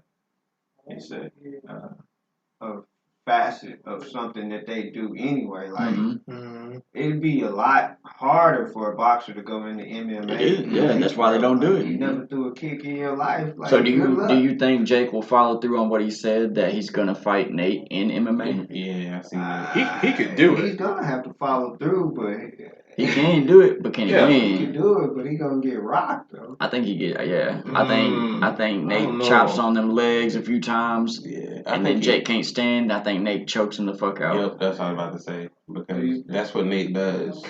You think it's gonna look like the boxing match? I mean, that's a classic matchup: grappler versus striker. Yep. But Diaz don't do takedowns. No, but he When's does. the last time he took somebody down? He doesn't. Yeah, it's only been a couple of times where he's taking people down. Yeah, He lets them like with the Connor fight. Connor was getting desperate because for one, Nate's cardio is crazy. He's got cardio up there like with Tony Ferguson. Tony Ferguson's cardio is insane. Like he's getting a little older now, but back in the day where you would see Tony fight 5 rounds and not even breathe hard. Oh yeah. yeah. Like he would just be like, I think you see the same fight. Mm-hmm. you think it's the You same as the so? boxing? You think so? Yeah, it's just smaller gloves, and he's trying to punch him more. Okay, so And like he can hold him, he can dirty box, but like, what out of the ordinary is that gonna be for Jake Paul? But kicks though. yeah. but Nate Diaz does Nate's a lot not of really known too Yeah. much for kicks, but he can kick. Yeah. he does a lot of submissions though. But He it's does, not- like it's like guillotine choke, Yeah, but arm it's like bar. Chris said, Nate doesn't. He's got to get him there. Yeah, Nate doesn't shoot for the takedowns like with Connor. Connor, that's what I was talking about. Connor shot in because he was desperate because Nate wasn't going nowhere. Connor was hitting him with all the shots that normally puts people out, and Yeah. Nate was still standing bloody as fuck. And you can't tell me Yeah, Jake Paul's buddy. not like they're not doing like wrestling or jiu-jitsu or something. Oh, We're talking about with MMA being in the top for yeah. so long that they Yeah. hadn't done it. Well, 'Cause Logan was a wrestler. Yeah. Mhm. So Mhm. if you think if his older brother was a wrestler, you don't think like He's gonna do it too. If he can counter wrestle, Yeah. if Diaz even tries to take him down, he's not gonna Mm-hmm. have a lot of success. Yeah, because Jake Paul did sign that contract for the PFL or whatever. He said for what, $10 million though? Yeah, to do the Brazilian Jiu-Jitsu, like he's training. Like he signed some type of contract. But is it going to be just a jiu-jitsu match, or is he going to go MMA? I'm not for sure, So but that's I a big seen difference, where he yeah. signed some contract for the. What's the wrestler that came up in the UFC that Dana White gave a match? Brock. Not Brock. Michael Chandler? No, the wrestler. Pro. CM Punk. Yeah, CM Punk. CM Punk. That's two you need. You to talking get about CM, pros, CM yeah, Punk yeah, and yeah. Jake Paul. You talk about No, bro. My dude CM Punk, man. He was in UFC. Yeah. My dude, man. And he got embarrassed by like a not good fighter too. What was it, Mickey Gold or something? Mickey Gold. Yeah. I think so. No, bro. I don't ever want to see that again. The only professional wrestler that came to UFC that did good was Brock Lesnar. But Brock was a real wrestler. What? Remember Vanderlei Silva? Oh yes, I do. That was the era. That was The axe Yeah. murderer. Yeah. That was a nice era. Vanderlei was so scary. Like, just he's one like Alex Pereira, bro. Like, you see these people, and they're built different. Like, Pride built him up. yeah, Yeah, there was their favorite was Vanderlei. the Vanderlei and man, what's the big dude? He plays in a lot of movies. He was like in The Longest Yard. Big old butt black dude. Yes. Dang, what's his name? Yeah. I know. He got that. He kinda talks funny. Yeah. What's Him. his freaking name, man? Whoever he is, they like him over in like China and Yes. It's stuff. not Lashley Yes, or something. I couldn't. Bob.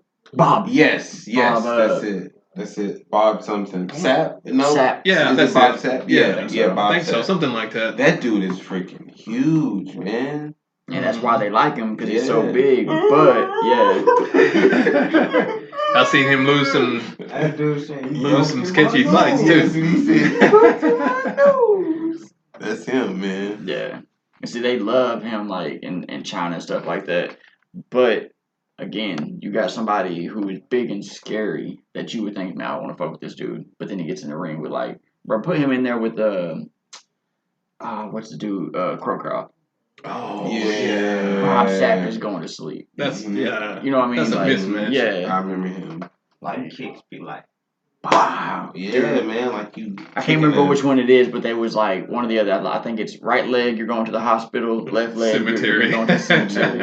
I like how the direction fighting in general is going right now with UFC, boxing. I'm telling you, jiu-jitsu. I want to see them on like a bigger, They have it. You like just a gotta bigger find it. stage. It's on. yeah. They're on Fight Pass. They're Yeah. on Flow Grappling. Yep. Now, as far as like a major pay per view like Mhm. ESPN, Mhm. ESPN I think broadcast wrestling. If they done it for jiu-jitsu, it would be just the same. I don't feel like it would be, it would take a while for people to catch up and to see it and recognize what was going on. Learn But I think it'd still be everything. just as entertaining. Yeah, man. Like the money and stuff is there. Like they putting Lot of millions and millions. sponsorships, Yeah, man. But it goes back to something that, like us growing up, what do we have? We had baseball, football, track. Like the inclusion of soccer now is more popular. Like there's been more sports and more wrestling in schools now. Mhm. But jiu-jitsu, I think, deserves its place. Wrestling is just one aspect that is still good, but I look at something like those as good competitively, but it still lacks in some areas because when you start talking about different types of martial arts, there's different ways to win, and there's more skill sets involved. Wrestling, and you can understand, hold the dude down, and you win. Jiu-jitsu is not exactly the same because when people see it, they exactly don't understand it, but they understand wrestling. I like to see where a day when the average person turns on the TV and knows what jiu-jitsu is, even competitively versus like if you're going to use it in real life and how it works. Because if you don't know what you're doing on the ground, it's going to show real quick. It's going to show real quick. You can't fake it. No, that's exactly what I was going to say earlier. That I think jiu-jitsu is one of those things. Like, bro, you go fake you could fake boxing. I've seen dudes get into the ring. I don't know how the hell they did it, but somehow they made it to the ring and then get washed. You could fake an MMA. We got CM Punk in an MMA fight, and I think he lasted. I can't remember if it was a first round finish or a second, but it was like pretty early. Yeah, it's pretty short. But let that be a jiu-jitsu match. It's done as soon as they grab you, like, and you don't know what you're doing. Yeah, you can get hurt. Yeah. Yeah, seriously hurt. Whether they fucking snap your arm with a Kimura or an arm bar, or like he was saying, even if I'm on my back, throw up a triangle or a Darcy.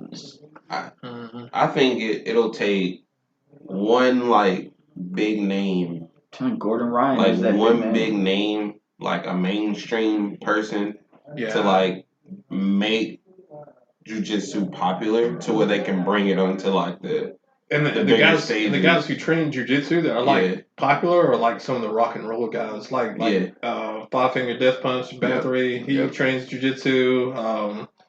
What's it from Tool? The lead singer from Tool. Mm-hmm. They're black belts, and you have Dave Mustaine and Ricky Rocket from Poison. He's a drummer. He trains jiu-jitsu.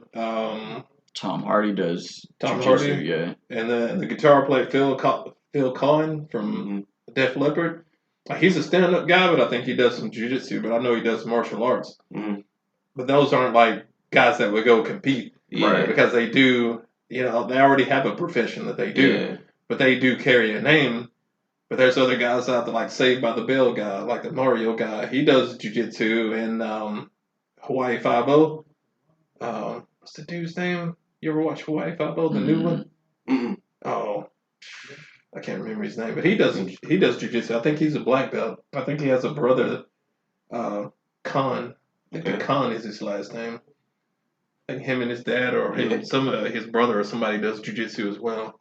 Do you not think Gordon Ryan could be this the Conor McGregor of? He is. Yeah. But if you mention him to the average person, they're not going to know who he is until they start studying. Yeah, I didn't know who he was until you sent me the picture of him. This dude is such a beast. Before one of the matches, he took a piece of paper to the judges or the commentators, one of them, and handed it to him. He said, "Don't open it to the end of the match." And they were like, "Okay." And the match was over. He triangle choked him. They opened up the piece of paper and he drew a triangle on there. He's done that a few times, bro. To do that is he knew how he was gonna. Yes, he already wrote it on the drew a triangle. Yeah. And then went out there and won by triangle. Yeah, said don't open this until after the fight. End. Yeah. I think that's one of the things that makes him great is his ability to calculate, and that's more mental than physical. Of course, physicalities really help out. Yeah. But his mental game and his discipline to the things that he does. Every situation that he's in, which we call them systems. If you're inside a certain system of maybe you're over mount or side control, whatever system that you're in, if you already played out those possibilities like a computer, mentally you should be able to dominate those positions and control in a sense of what's going on. I think jiu-jitsu just because you know. I would describe jiu-jitsu as a human chess match. Yeah. It's always thinking a few moves ahead, and then like you said, knowing how to defend before you even get in that position. Not getting your arm caught and then being like, what do I do now? No, you don't have a game plan for this. What do I do? Oh, yeah. Can I turn into it? Can I hold my arm back? Whatever I got to do. And for Gordon Ryan to write the triangle on a piece of paper, it's crazy to me because that means the whole fight, if he could have finished it by armbar, he was choosing not to. Let's say that presented itself to him. He chose not to be well, I got the armbar open, but I wrote triangle, so I'm gonna wait. I'm gonna do and try to do triangle. And he finished it by triangle. One unique thing, or there's several unique things about jiu-jitsu. But if you're gonna win by triangle, if I put somebody in an omoplata or an armbar, a triangle is one step away. Yep. It's there already. If you have the arm, the triangle is there. So there's a lot of positions that you can get in, but you have a choice of 5 or 6 different types of submissions, depending on how well that you know the game. If I know if I get his arm and his arm comes out, I'm on his leg, or I'm back on his neck, or if I get his back and his neck gets out, I have his arm, his wrist, his shoulder. You have a lot of different things. Yeah. That's what's beautiful about jiu-jitsu is there is so much to attack and to defend. Yeah. Is it the most dangerous jiu-jitsu? I say it's the most effective. When people Yeah. come into my school and ask what's best for self-defense, I'll say jiu-jitsu. 100%. And I don't say that just because I think it's a dominant art. No, I think we it's- talked about that the last time. I think it's Yeah. just because you learn so much how to fight, how to grapple. Yeah. Because jiu-jitsu, like what I was saying earlier, Brazilian versus like Japanese. Like Yeah. Japanese is what people would say. I think they would say it's more complete because it involves stand up. And you talk about Brazilian, you talk about elements of where you get judo from, Mhm. because competitively they made judo into a sport. Judo is jujitsu Mhm. because it's a Jew art, and they all stem from the same spot. But what you lack out of like a Brazilian jiu-jitsu is like the stand-up side, the weapon side. Because like jiu-jitsu comes from the samurai. Like if I threw you to the ground and I put a sword, Mhm. like that's a jiu-jitsu move, but you would look at it as a judo move because it was a throw with a weapon. Mm. But that's all jiu-jitsu. What's the one Steven Seagal does? It's not That's Aikido. Aikido. Yeah. Can you explain again when you were talking about the punch? You said something about like How the to knife. develop force? Yeah, like the knife. the weapons. Yeah. No, Can you he was explain telling me that? about this. Yeah, I gotta hear explain that this. again. Yeah, and you know, you guys know Bruce Lee, Mhm. Yeah. and you know, I don't know, you may or may not, Danny Inosanto. One thing I don't know. Yeah, like him and Bruce Lee trained together. They come up with some systems, and they train a lot of Kali, and they what people say Jeet Kune Do. But what I learned from Inosanto, I trained with him, a seminar that he done. He talked about Jeet Kune Do being like what you would refer to as a mixed martial art. It may not be one martial art, but they're all mixed Is together. that what it is? Yeah, so it's basically whatever that you do best. Like if you see this as a form of grappling, it may be a form of grappling, and then I start striking, and you see it as like, oh, that's kickboxing. Well, Jeet Kune Do is a blend of all the things that you do well, and mine may not look like yours, but it's a blend of all those. Everything. It's under the blanket of Yeah. What was your question? Yeah, Because I want to make sure I answer right. Yeah. You said the way he explained it to me was a punch is just as effective as if you had a knife. Mm-hmm. Like a knife. And when he told me this, I had a knife on me, and I was like, so if I take this and I poke you in the I face might with not that, explain it to him. I can. That's going to do as much damage as a punch, and I couldn't fathom what he was saying. It's equivalent of like here's the blade of the knife, Mhm. and I take the blade to the outside. Yeah. If I use that as a weapon like this, and that's my Mhm. blade, like if I was a boxer, you can cut somebody or you can hit them just as well, and use your weapons just the same. We have these blocks in like taekwondo, like double knife hand strikes. Like Kali it would be two weapons. It could be a stick and a knife, but the moves are going to be the same. When you do taekwondo, we have what we call a kata, and you do those katas, and a lot of people see them as like they say taekwondo has no place as far as like fight, but the katas are just to simulate a fight and simulate movements with weapons or open hand, because you can do katas with a weapon, and then people will say, "Oh, that looks cool," but if you don't have a weapon, people just think, that's useless. But they're to simulate moves with weapons or without weapons, but they help you with foundational skills of keeping your balance, knowing how to move, how to control a weapon before a strike and after a strike and through a strike, and how to transition between those. So it's not just like a kata is just not useless. If you're John Wick, you know, and you're fighting, and you understand kata, understand how to move your body. And if I swing a baseball bat at you, you're just the average Joe and you swing a baseball bat, after you swung it, you're not dangerous anymore. No. But if I can take that baseball bat and make a revolution and change angles of a figure eight, and I hit you from every angle. Okay. So when you add a weapon, if you know how to move your body, it can be empty hand, it can be open hand, it can be a stick, it can be a knife. Gun's not going to have the same results. Right. But you kind of see where I'm going. You pick up the broomstick, you unscrew it, and you have a weapon, you have the bow staff. You Star Wars fans? Yeah. No. Oh, yeah? I know Yeah. what Sean is, bro. Oh. But yeah. When you Yeah. watch Star Wars with the lightsabers, Yeah. Yep. I mean, all that Jedi movement they do. Survivor. Yeah. yeah, those all are that martial stuff. arts styles. Mm-hmm. Yeah, Do you train in gi or no gi? Both. Yeah. Which do you prefer? it depends on which day. Sometimes Okay, so you don't have a preference. Which one would you recommend for somebody who is like, hey, like I'm not trying to like be like a champion or anything, but I want to be able to defend myself in everyday real life if someone was to attack me. Would you recommend the gi? I would recommend both. Like our classes, what I put together is both. When we first started, we were going to separate them between gi and no gi. But if you're looking to actually learn everything, I think you can train in both of them. Whether that's what you prefer Mm-hmm. for competition can be a different story. There's some benefits of the gi. There's pros and cons there. There's pros and cons of no gi.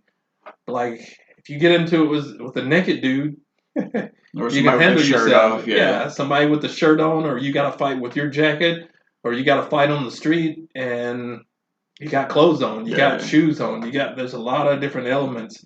With So the when gi, you're gonna you come learn into how to handy, yeah. protect yourself, you should know them all because like if you got a hoodie on, you get into a fight with somebody, that hoodie gets pulled up. Yep. Yeah. You never had that Well, experience. see, this is before. what I was telling him. I was like, people who train with gi, like if you try to fight them, let's say you have a jacket on, especially a leather jacket, you are so fucked and you don't even realize it because they are gonna use your own jacket to cross tie and choke the shit out of you, and then But you can do the slam same thing shit with out the of you. T-shirt you got True, on. yeah. If you know how to grab it, you practiced it before. That's the biggest thing. If you want to know how to do it, you practice it. We have days where we come in plain clothes and we fight in plain clothes and do the same stuff. We Let rip 'em clothes, we grab and, manipulate everything. Yeah. See, that's I like that. It's a different experience when you're in regular clothes as opposed to just saying loose it's shirts. yeah. It's like they say no gi grappling, and everybody that does jiu-jitsu knows that when you come in the no-gi grappling that you're not gripping theirs. You can grip your own, but you can't grip theirs just because of rules. But like, if you're training to protect yourself, why are we training with rules? Yeah, exactly. When If we it's a train our fight jiu-jitsu, for my we life, train in the gi and without the gi, just the same as the like no rules. Yeah. The only time we're doing rules is when we go to competitions. Right. Yeah. And then we're not like mutilating each other and smothering people or fish hooking each other because it can get deeper. Yeah. Gordon Ryan, he's no gi, right? Yeah. He trains in the gi, but like he competes no gi. No gi, that's what I thought. Yeah. And for the people out there listening, a gi is typically what you would picture somebody when you think karate. I don't know why it's associated with that more than jujitsu, but it's the white suit that kind of looks just like an overcoat. Some people call it a kimono. Yes. Yeah. So that's all it is, gi and no gi. And like you said, if you're no gi jujitsu, there's no grabbing of the clothes other than your own. Mm-hmm. But in gi, yes, you can use their collar to choke. You can grab your pant leg, their pant leg, whatever you need to secure the submission. Yeah. Because like in the gi, you can grab somebody anywhere with the clothes. Like if you had it on a t-shirt and that just grabbed you here, it wouldn't do that much. If you have on a kimono and you got a belt that secures it, when you grab the place, it'll do well. But if that belt comes off, you can still manipulate that gis in ways that you can choke people. Mm-hmm. And you can use the gis in ways to like manipulate people. My foot, my other hand. There's just so many different ways I can wrap it around their leg and limit their movement. So I've seen people like fight with like they'll grab like a towel or some type of like deal and they'll do all type throwing people like that. And I'm like, dang. And when you talk about those movements of kata, you see people. We have one where we do this, and like people say, "Where does that use have?" Yeah. Where do you ever use that at? Yeah. When I got a hold of somebody or they grip me, when I do this, I can strip their grip and I can re-grab. Yep. Like, and I don't need a gi to do that, but it's still one of the moves out of the katas. And I'm like, if you do like some taekwondo, you kind of know these hand moves, right? That you can it crosses over into jiu-jitsu. When you grab, like you're not gonna grab me like you think you can. I've seen the ones where they use stuff like it's all open hand, and like is open hand more dangerous than closed hand? Because I've seen depends on the grabbing. like grab. Well, I've seen fighting, so I've seen people like they're chopping. I've seen them like they'll use stuff to like use the ridge hand. What we call the ridge hand. Yeah, like it's a small impact, but like like Marcus does this right here. Yeah, that ridge hand like will get in there as opposed to like a fist. Mm-hmm. I'm not. We don't do that karate chop. Yeah, like stuff.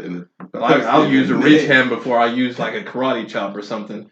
Like you can cut the ears. Yeah. I actually watched somebody in high school punch somebody like that, bro. He punches dude like this. It was the weirdest shit. Mm-hmm. But like, dude couldn't stand up, and it was I don't know. You take the finger right here. We have what we call an infraorbital, and you go up underneath the nose. And it doesn't seem like that stuff works. Oh, dude, that's one of the pressure. Yeah, that's one of the pressure point things that work is to go right up on that nose and the infraorbital. Mm-hmm. If you're not behind them, put your fucking hand there and just push up on your own nose and just see how that shit feels. Well, the bone right there. Well, it's not just that; it's your cartilage and then that stuff will wake you up. You're behind somebody and you do that with your forearm or your hand. That's nasty. That one in the brachial, those work golden because your fingers fit right in those. Mm-hmm. Did you see the video with? Do you know who Sean Strickland is? Mm-hmm. Yes. Did you see the video with Sean Strickland and his name is Orlando? I can't think of his last name, but he's a jiu-jitsu guy. He just passed away not too long ago. They called him like the tree or the stump or something, tree stump.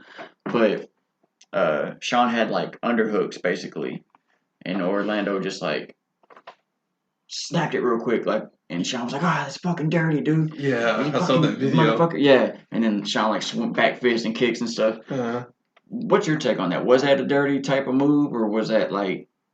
I think it's a miscommunication between the two of what level of training that they were going to be doing. Okay, because like Sean was like, I have a fight coming up, like dirty motherfucker. There's some things like etiquette that all the moves like that you do are real, and there's some etiquette that you'll have when you're kind of in the gym. Like we say touch, tag, or bang, or we say we're gonna flow, or we're just gonna grapple. But if you don't like discuss things before, that other person may have a different intensity of training rather than you. Because if they were just doing some warm up drills, or maybe they were just kind of flowing around. Like, he may have thought his intensity was too high for that situation. Right. But if they were going to be going hard, he wouldn't have let himself, put his arm in there and been so, like, limp in the moment. So this is what happened. You got Sean Strickland, of course, and boom, that right there. So... I think I've seen this before. So this dude, he looks out of shape. He's a big fat dude. But watch when Sean puts his underhook or underarm right there. Wham! He just racks it. Oh, yeah. And it hyperextends the elbow. And then Sean gets mad. Because that's a normal thing to do. Somebody underhooks you, and you try and take the overhook. Maybe you try and take him down. Yeah. And run into some judo. Run a overhook in the Uchimata or whatever. You don't know what he's going for, but like that's why I say if you're kind of prepared and you kind of be going harder, you're prepared for that. But if you just kind of lightly moving and somebody does that. He actually goes for it. Earlier in the video, he tried to do it one time, and Sean pulled out, and kind of seen it coming, and he does pull his arm out, but then Orlando gets him later on with the same thing. Yeah. See, that's exactly the moment. So he puts his under. Come on now. He's gonna go under his arm, right there. Tries to do it, and he pulls out real quick, but he does that same thing. He's trying to hurt him. Okay, but here's the whole context of the video. You see that, and that's what I thought too, man. That looks dirty. Yeah. Especially with Sean having a fight coming up. Orlando didn't know that. Sean was in there being Sean, running in his mouth. We all know how Sean Strickland is. He's a wild boy, man. Like, no filter. And he was in there talking shit to him, talking about, like, that's pussy. Y'all are only, like, rolling or wrestling, whatever they were doing. He was like, I'm a real fighter and this and that. And then Orlando was like, well, I'll train with you a little bit. And Sean's even kind of like... I think Orlando's been known to kind of rough people up in jiu-jitsu, too. He a little bit heavy-handed, and some slaps, and, grabbing the neck. He's kind of like, what's that white dude's name? Is it Charlie something? The boxer? He'll, like, come up to random people, he'll give them gloves, and he'll be like, we're going to light spar. And they're like, okay. And the dude's like, and, like, starts piecing them up. I don't know. Like, he's a dick, dude. Like, he does this a lot. He's done it to the point that Deontay Wilder got him in the gym. And fucked this dude up and had him running out the gym. Legit, running. Deontay Wilder's...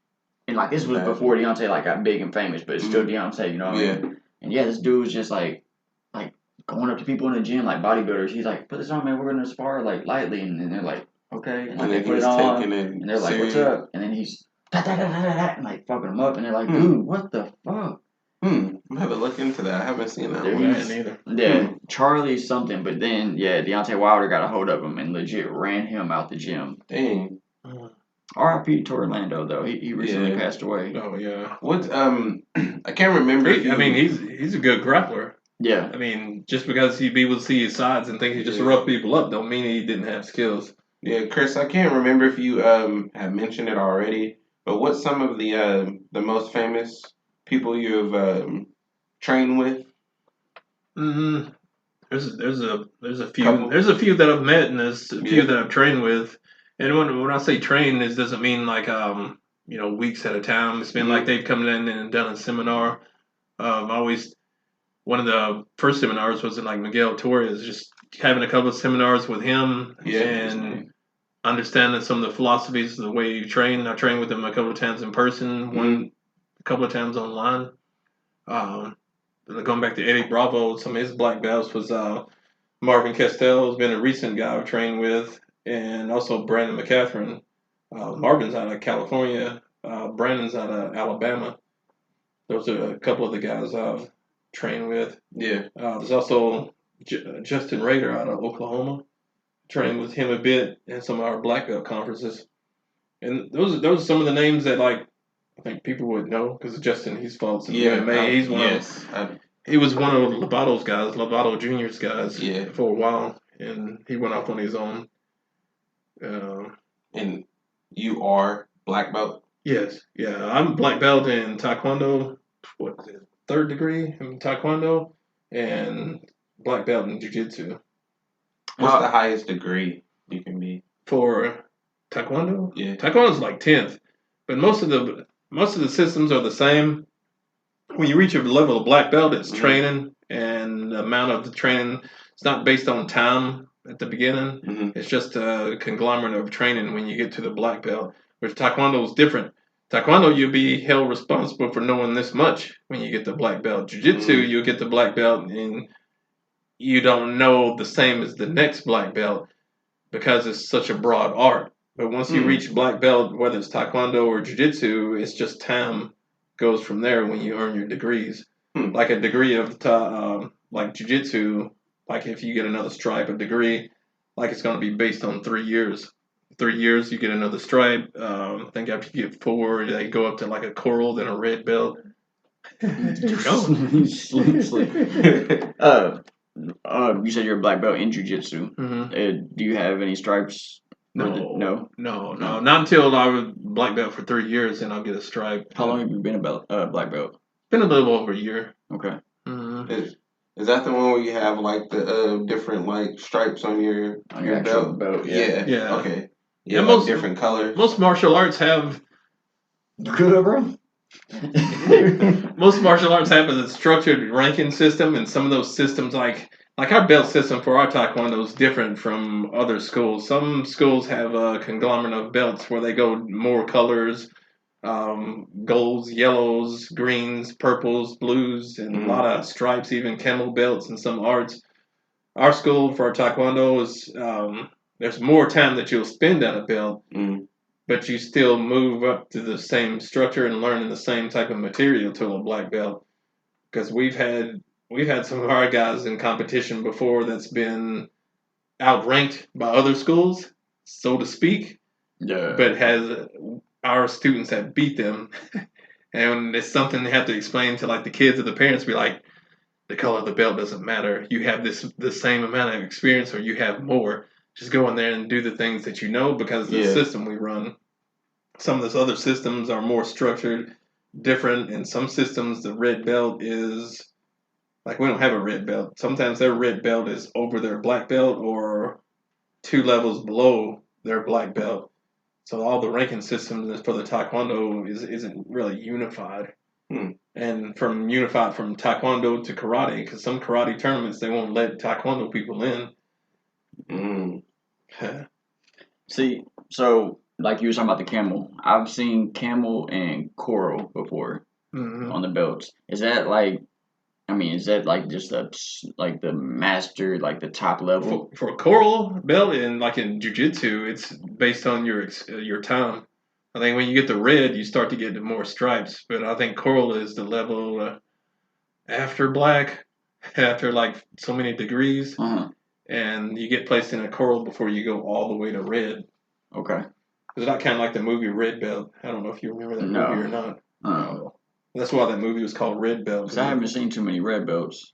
Because they're all older. Yeah. Like you got some guys like Helio and people like that. Even like Hicks and Gracie, which my coach trains under him. He goes out to California and trains with him. Mm-hmm. So he brings stuff back, and you exchange notes.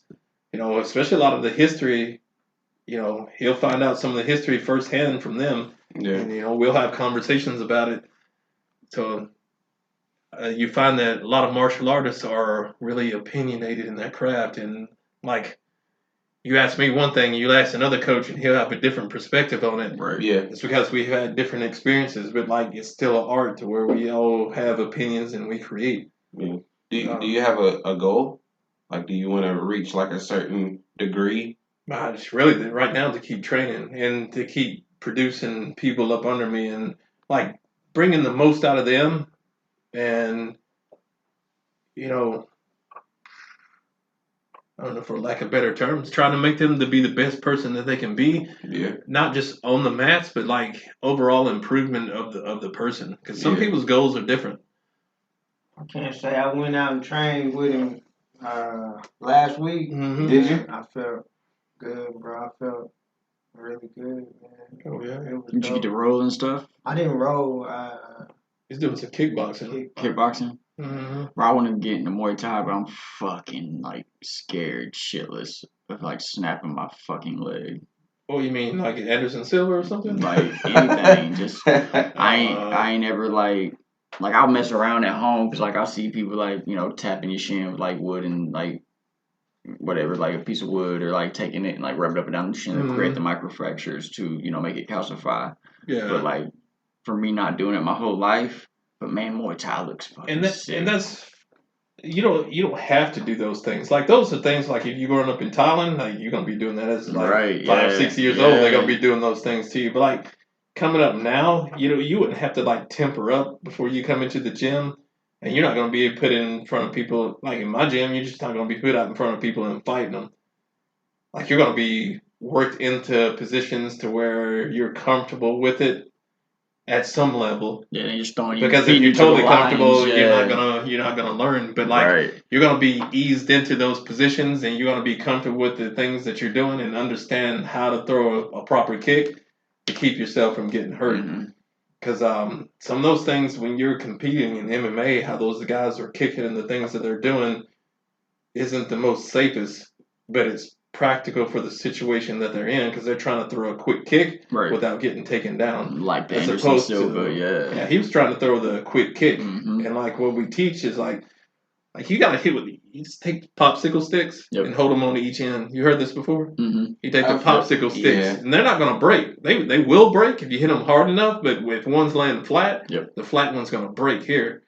So if you don't turn your hip over in your kick, you're hitting with you're getting hit on the side. So if you hit some of the lightest stuff, like you can break your leg. People's broken their like Connor. His was a pretty solid break, but there's been other guys that's broken their leg, and it didn't buckle over in half. But they found out after the fight they had a fracture. It just didn't break all the way through. It's just so crazy. It happened to Anderson Silva against Chris Weidman.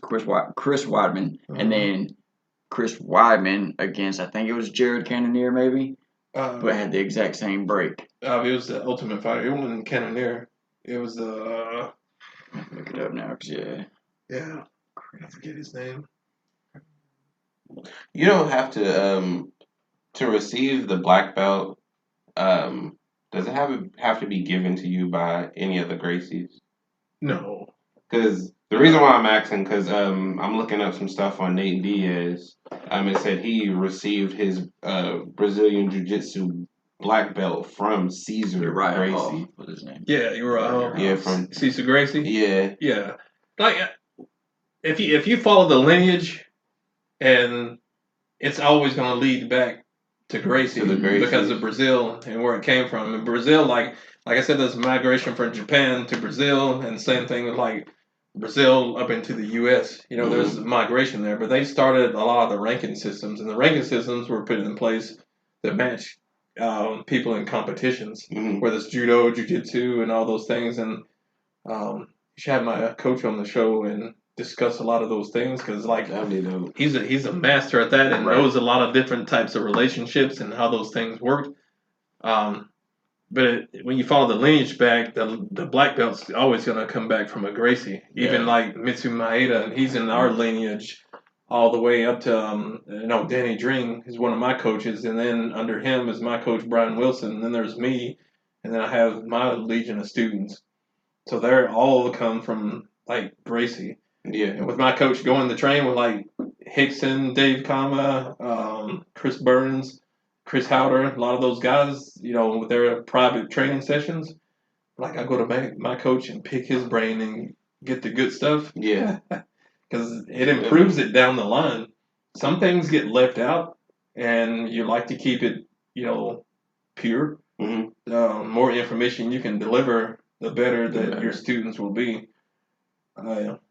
You can train people in different ways where people are more foundational and are more effective, and some are just rely on their athletic abilities rather than foundational properties. That's probably not good, though. It kind of depends. Yeah. What'd you think about the kickboxing? It was definitely different. Something that I feel like I needed. Did you spar with somebody? You said, I just wanted to know how to, defend myself from like a kickboxer stance. Did you spar with other people, or was it just kind of like you in the bag? No, it was me in the bag, but also the mitts. Yeah. Mitt work. Yeah. Did you throw a kick? Did you actually throw a kick? Yeah, I threw some kicks. Was it awkward at first? Yeah, it was awkward at first. I was kicking. I was kicking wrong. Were you trying to like soccer kick? Yeah, I was trying to soccer kick. Man. And see, and I think that's if you ask somebody to kick, bro, that's gonna be their first. Yeah, like way of kicking, because that's all we know, like soccer, football, football, stuff like that. Mm-hmm. That's funny. So what's the proper way of throwing a kick? There's it depends on what kind of kick. You don't put your toes. So you can't be like you got to turn your hip over. Yeah. I mean, if you're throwing a kick, a proper kick, you're gonna turn your hip over. If you're throwing just a regular round kick, people know round kicks because you see them all the time. You see them on movies and stuff. Yeah. It's not the most powerful kick, which is sometimes a disappointment. It's kind of a disappointment when I come into martial arts that I couldn't throw a powerful round kick. Have you seen Joe Rogan spinning? Yeah, side kick. Yeah, side kick's the most powerful kick. That motherfucker sounds like a shotgun going off hitting that bag. Yeah. He trained GSP. Did he? No, I didn't know that. GSP's coach was like, "Hey, do you know anybody with a good turning side kick?" And Joe was like how he does it, bro. Like, yeah. It's like it's quick because it's almost like, but like it's loud, man. Like when he kicked that bag, it was like pow, and the bag was like. And he was even saying in the video, he's like, I'm not getting good traction because it's all like wet and slippery. So like, just imagine if the mat was good and dry, and he was just wow. Mm-hmm. Dude, I would just break in half. I would legit, my top half be over here. Bro. Yeah, like you get hit with one of those and you know it. Man. Oh yeah. So, can you break down for like the layman's and even myself, what is the difference between IBJJF, ADCC, EBI? Like what is the difference between all these? Yeah, and what he's referring to is like different. Basically, you can compare this like football, NFL, USFL, and you have different leagues. Yeah. They're all basically a league, and they have their set of competitors in them. But they're kind of governing bodies. Yeah. Okay. They all have specific rule sets, and when you study jiu-jitsu, a lot of people would say, "Oh, it's this ADCC rule set." Or it's IBJJF rule set, and they kind of become, take on their own personalities or or their place in culture. I can't remember the word I'm looking for. EBI is Eddie Bravo, right? Mm-hmm. Okay. Yeah, Eddie Bravo Invitational. Like there's a lot of them. There's some in California that I've never heard of, and there's like around here we have American Grappling Federation. We have NAGA, North American Grappling Association. That's one of the first ones I went to compete in was a NAGA. Second was AGF, and they run tournaments where they bracket people together, Right. and you get gold, silvers, and bronzes. What's your They also preferred? have competitions. Go ahead. What's your preferred? Do you have Competition? one? Yeah. Not really. I mean, some people are particular on it, and they like to see the purest form of fighting, which like a lot of people would say ADC is like the purest form based on their rule set. Some people will argue IBJJF is if you're in the gi, and some people would argue that gi isn't as exciting, and others will say IBJJF doesn't let you do enough within their rule set. Everybody kind of has their preferences and places, but there's different. To me, there are variations, but I don't see as one. To me, I don't have a favorite over the next one because sometimes I wake up in the morning and I want to see two old geese fight. Yeah. Two old guys fighting the gi. Yeah. Some days I want to see two young dudes fight it out at 80cc. But like trying to reach that purest form of fight is just like go out to the street and fight with no rules. A lot of things gonna change. Yeah, which one? Sure. Which one would be closer to like the no rules kind of thing? Is there one that's more?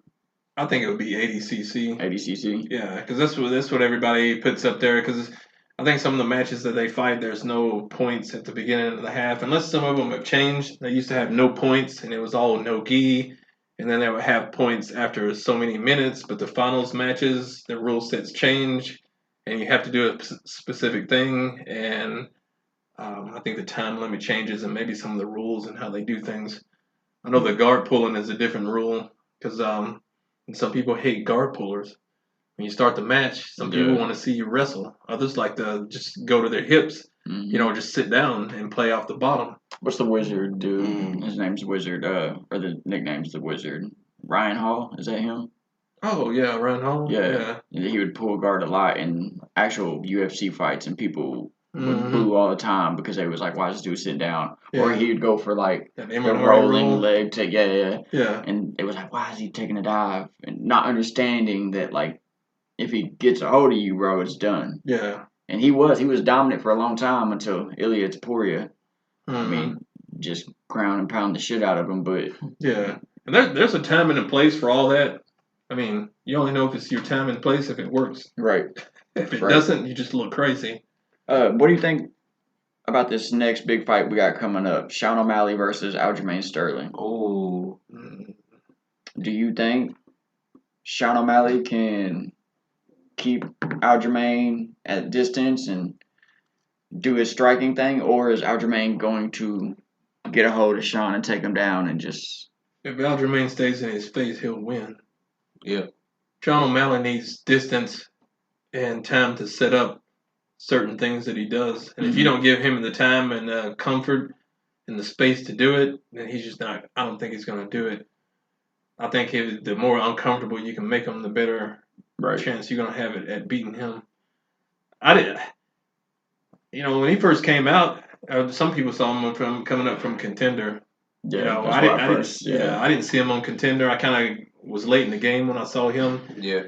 And from what I heard about him is why I started watching him. And when I saw him, it wasn't as much as what I expected. I expected more. Maybe I'm just like held him to a higher standard. But when I saw him, I was like, people are hyping him up. Yeah, he's not as dangerous as what everybody was telling me. But I mean, that doesn't make him a bad fighter. Yeah. It's just I expected to see a whole lot more. But I think he has. I don't think he's shown everything that he can do. No, he for sure hasn't. Because he says that that's what makes him kind of like can be a little bit deceptive going into a fight with Aljamain. Because if he gets in his face and we find out O'Malley can out grapple him and out clinch him. Well, I mean, he trains with Tim Welch. I don't know if you know who Tim Welch is, but he does the Red Hawk Academy in Arizona. Oh yeah. Yeah, and that's his main thing is jiu-jitsu. That's what he trains in, and that's like Sean's main coach.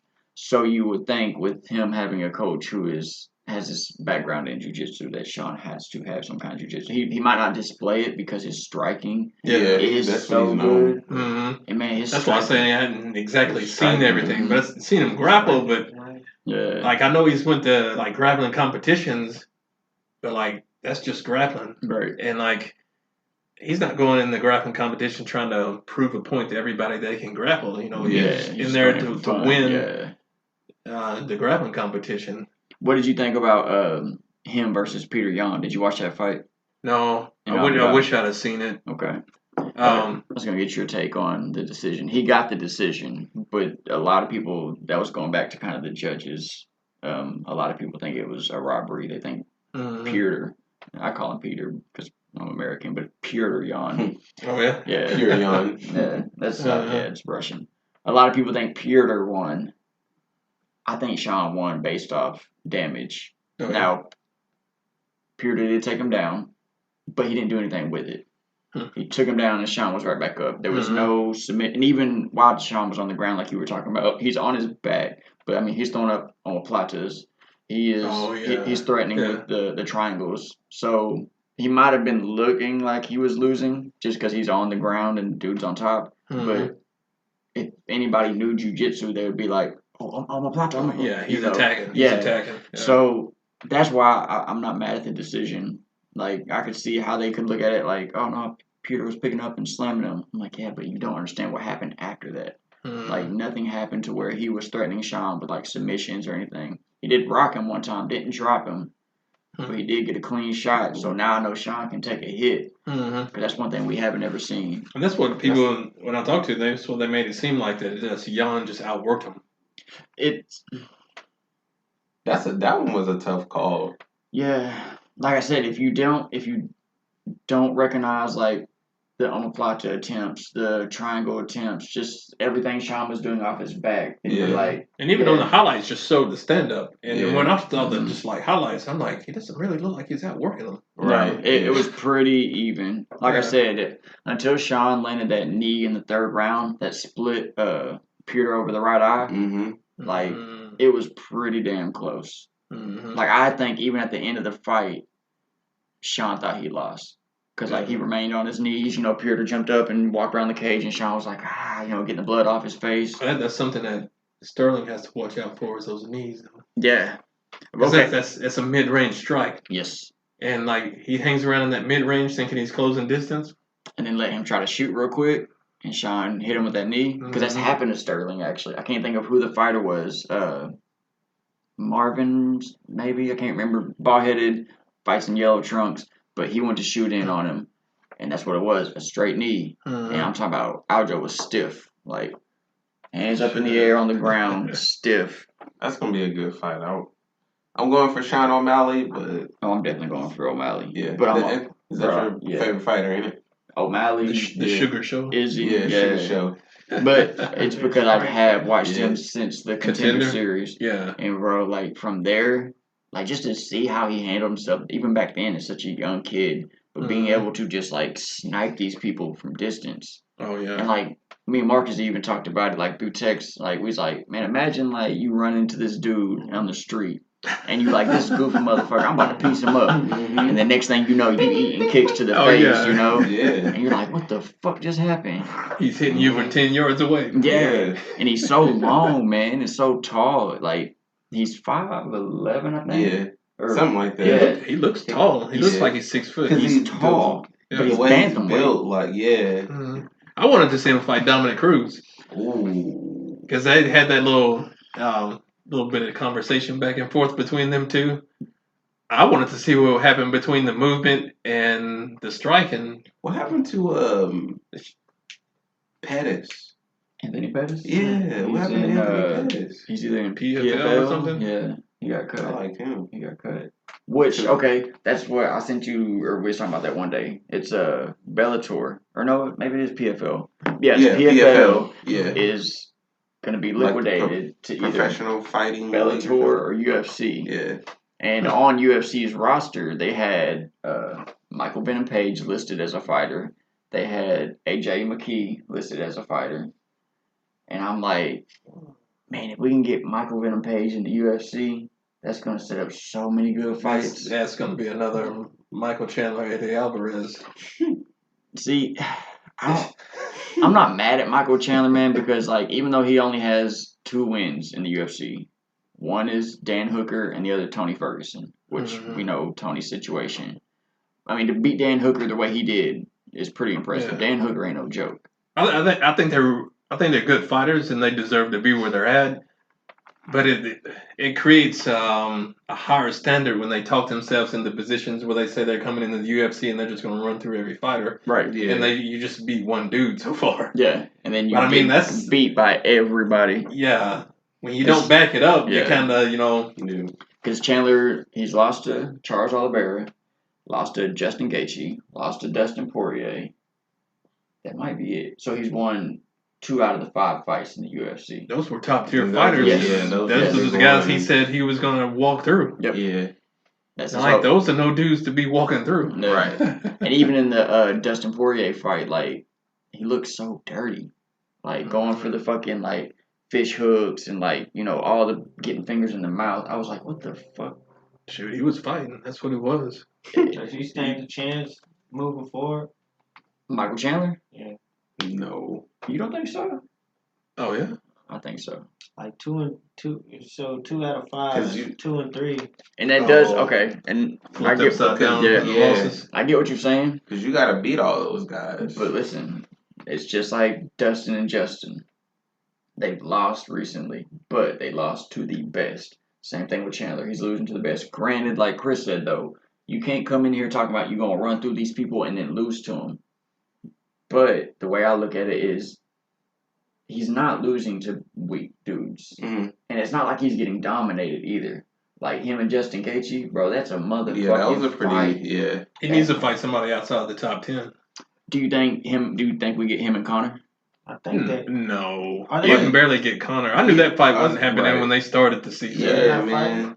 No, Connor didn't pass his, I guess his... He ain't even took one yet. A lot of people say you need to go to rehab, and like people have been talking bad about Connor, saying like I mean, you can speculate all you want, but like he's on steroids. Oh, he's needs to go to definitely on steroids. rehab, But here's the question though. 100% he was on steroids.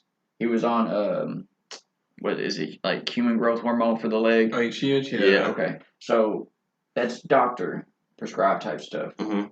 The question is, is he continuing to use, Yeah. after the leg is healed? Silva went through the same thing. Anderson Silva, when he broke his, I Yep. think he failed a test. No, he failed. Same thing with Sean O'Malley. They found. I just was watching this video. O'Malley failed a test? He failed 2. Really? Yeah. Shoot. It's an O word. I can't think what it was. I just watched this last night, but it was like such a minuscule amount. Like they were talking like a grain of salt. Back to them picograms. Yeah. Exactly what it was. Like a grain of salt in an Olympic-sized swimming pool. Yeah. Like that much. And then the second test, they said it was he still had residual traces from the first. But yeah, he technically has failed 2 tests. Yeah. He got suspended for the first one, no suspension for the second one, but it did.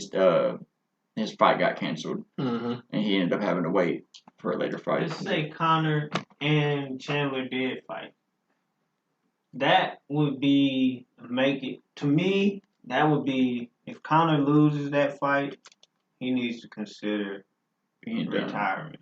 Okay. And Chandler, if he loses that fight, it's like, we give you Gaethje, you lose. Dustin. We give you Dustin, you lose. Give you Connor, you lose.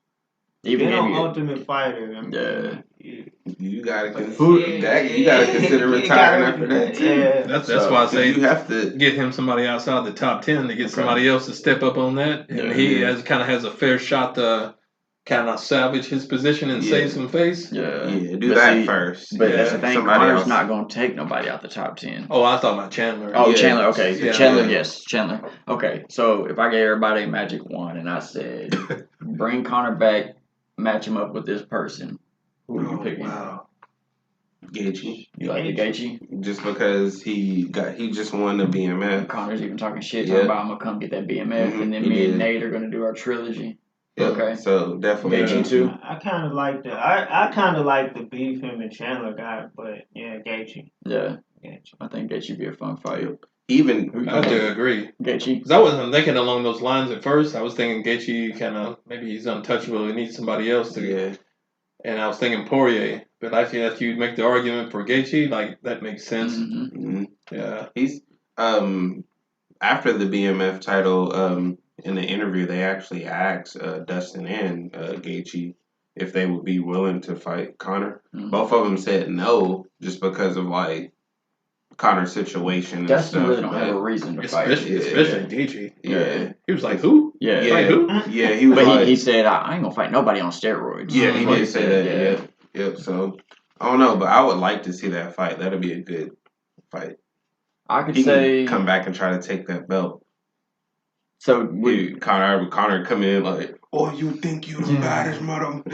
I'm the baddest mother. Give me that belt. And he's trying to go over there. That's a terrible Irish accent. How does he do it, bro? You know, I'll give it to the baddest mother. Who else would match up with? Like That's what I was just about to ask. Okay, so Oh, yeah? what weight class would y'all want to see Conor come back in?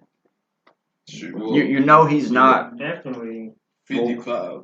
You think yeah, because 55? ain't that the weight class that Dustin and Gaethje's in? Well, Conor's last few fights have been at welterweight. We know he's not making featherweight again. There's no way.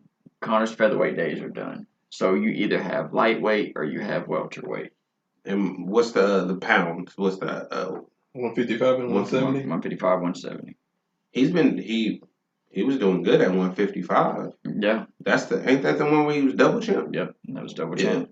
That big, like him trying to blow up. That I don't think that's. Yeah. He was 45 before. 45 and then 55. Yeah. That's what I said. I think when he tried to go up, that's when he started losing. Well, he even made the 35 back in the day. That's why I said we'll never see him at featherweight again. Mm-hmm. So it will have to be either lightweight, which is 45 to 55, or welterweight, which is 55 to 170.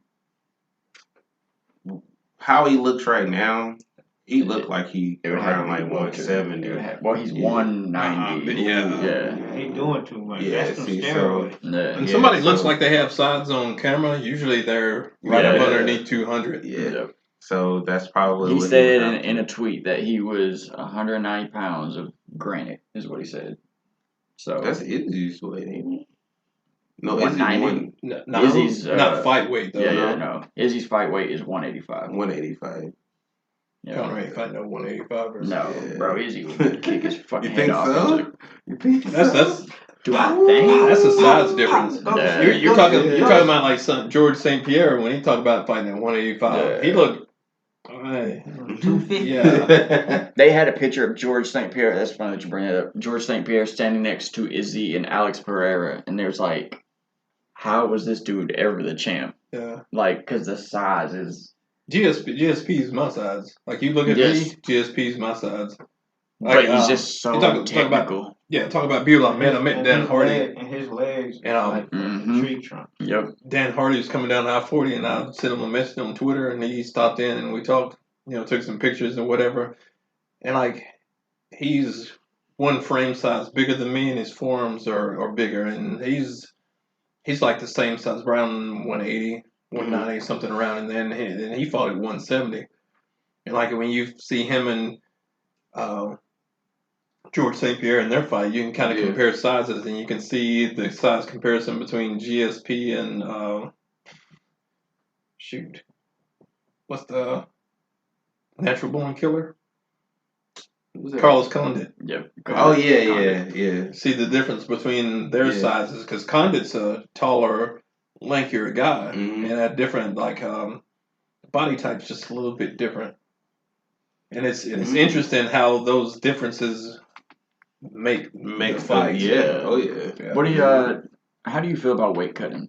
Do you think do you think we should do you think we keep it the way it is and let because it's sanctioned cheating basically because you have guys who huge dehydrate themselves. I mean if you can weigh 185 for all of 2 minutes and make weight, I mean, we know you're not standing at 185 in the ring. Yeah. Yeah. Do you think we should just keep allowing it the way it is, or do you think we should do like how I can't remember if it's Bellator or if it was PFL, but they had to where like there was a hydration test to where you couldn't dehydrate yourself. See, they talked about that doing that in the UFC. Yeah, It's like you couldn't.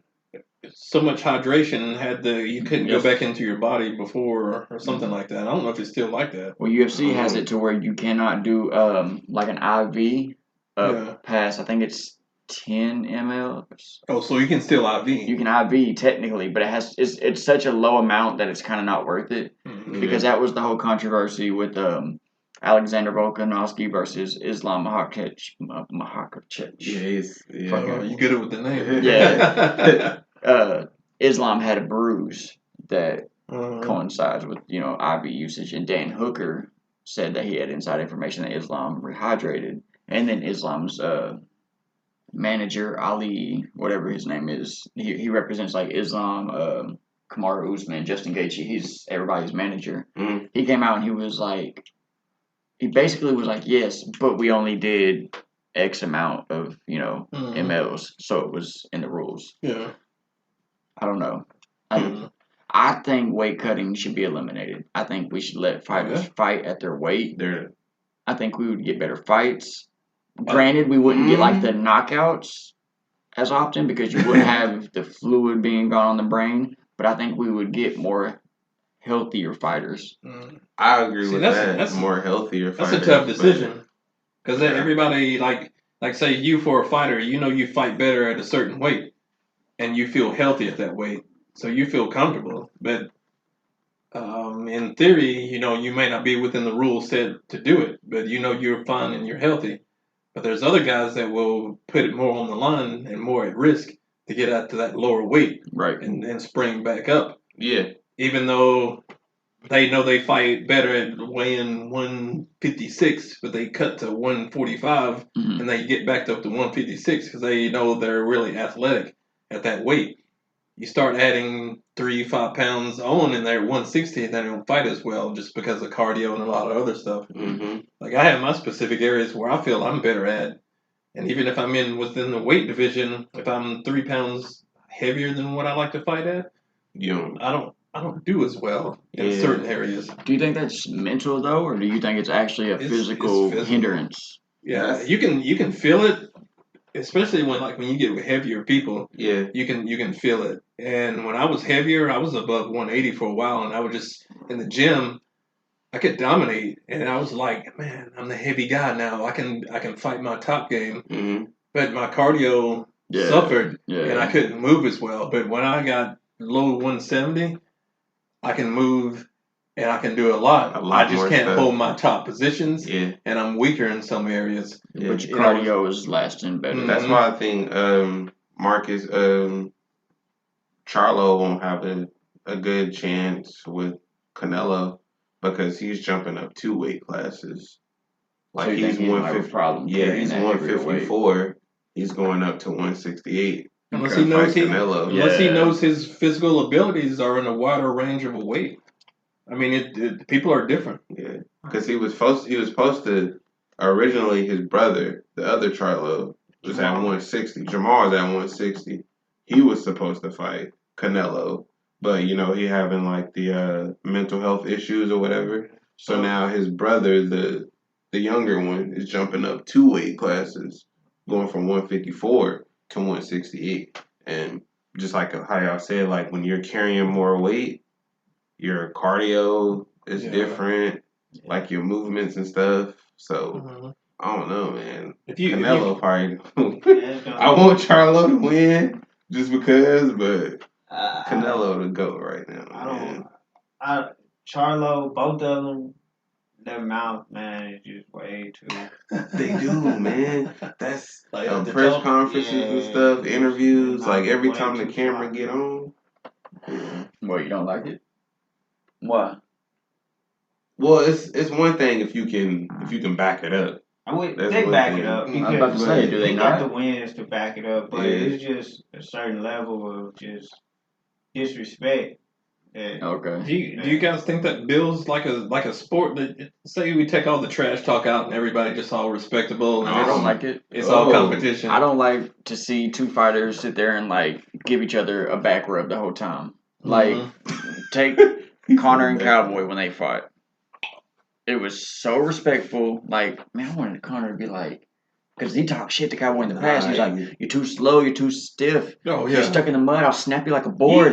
Yeah. I wanted Dan Connor to come back out, but he was like, "No, this is a worthy opponent. I'm honored this year." That like, I'm like, the Irish accent. yeah, I'm like, man, shut the fuck up. Way better than mine. I don't know what you was going for, bro. Way better than mine. Give me that book. Way better. That's Charlo called Davis and Broner. Davis and Adrian Broner. yeah.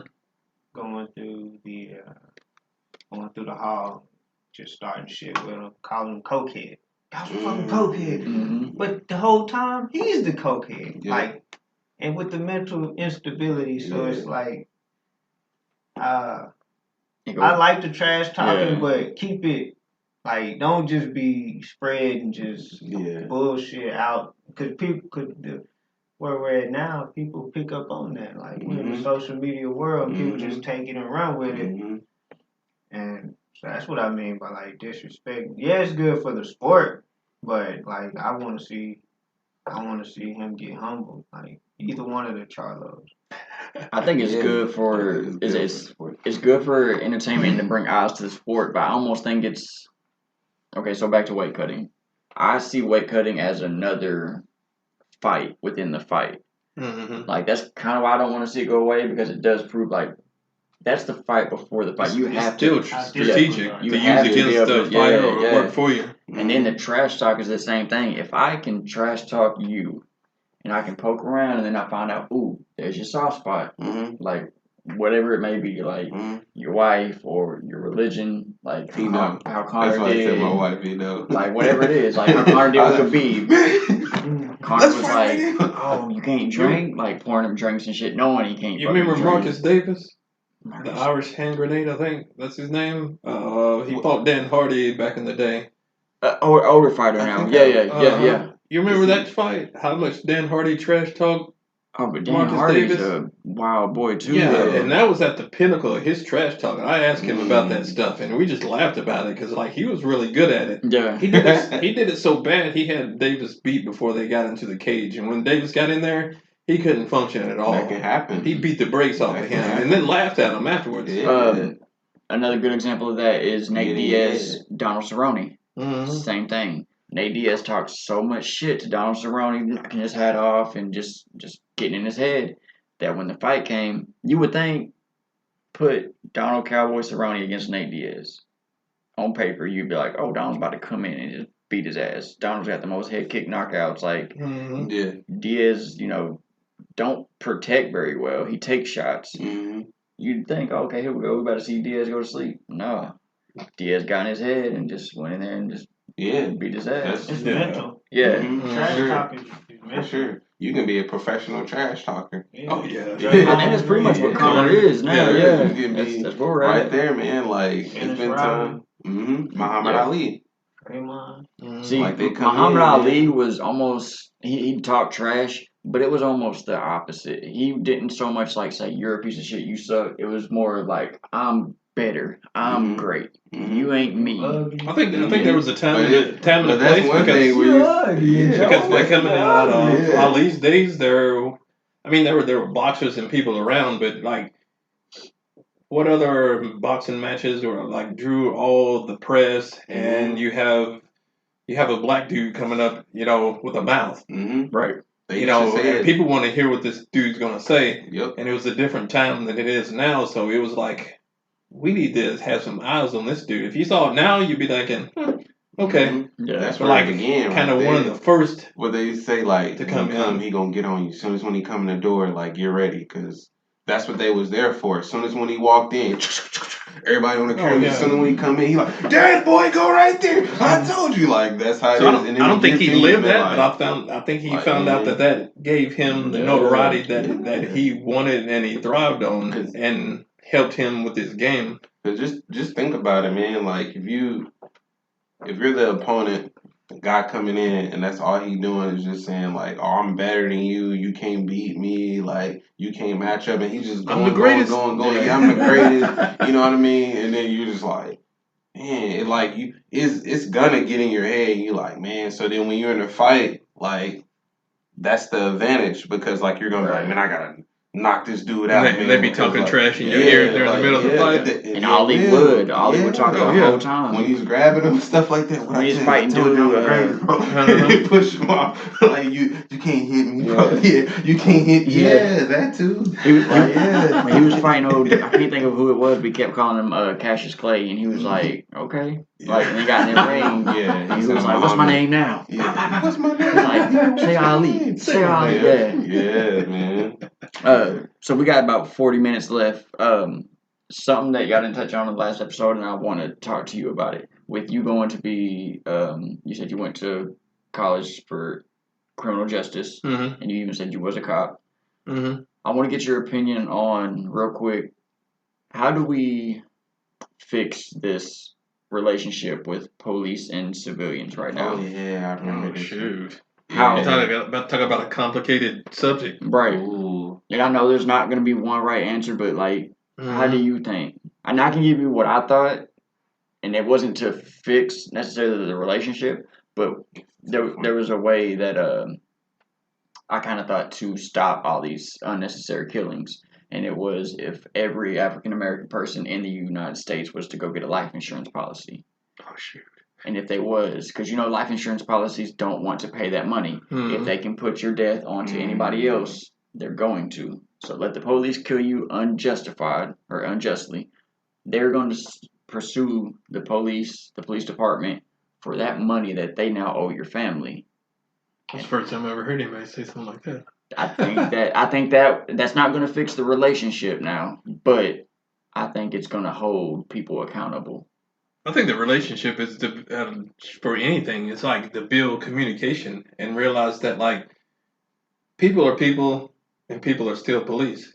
Mm-hmm. And it's like if people as a whole improve, then the police will improve. Right. Because the difference between police and your Wendy's worker or whatever is like you're responsible for other people's behavior and their lives at stake, as opposed to like the average worker that's out there. So the stakes are higher, but it comes down to people and building relationships and understanding what your role is. There's been so much.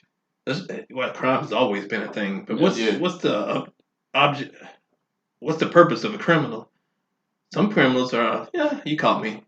There's a lot of criminals that learn, I can get away with this. If I say this, I can get away with that. I can keep this thing going. And eventually, I can make it such a hard time for the criminal justice system, they'll just let me out of it.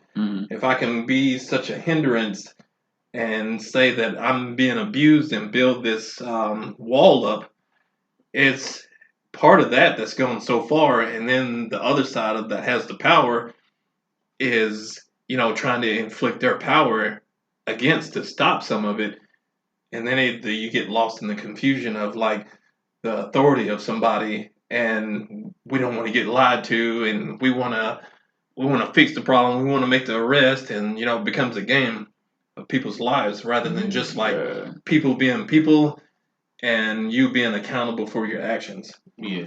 Do you think the prison industrial complex plays a role into like locking people up at a higher rate for having a different skin color? And do you think that's incentivized by like big business who that's you're getting deep? Because like you go to history and that comes down to the way the laws are written. Yes. That man the laws deep. Yeah, the laws don't, like, you don't have to tell people what to do.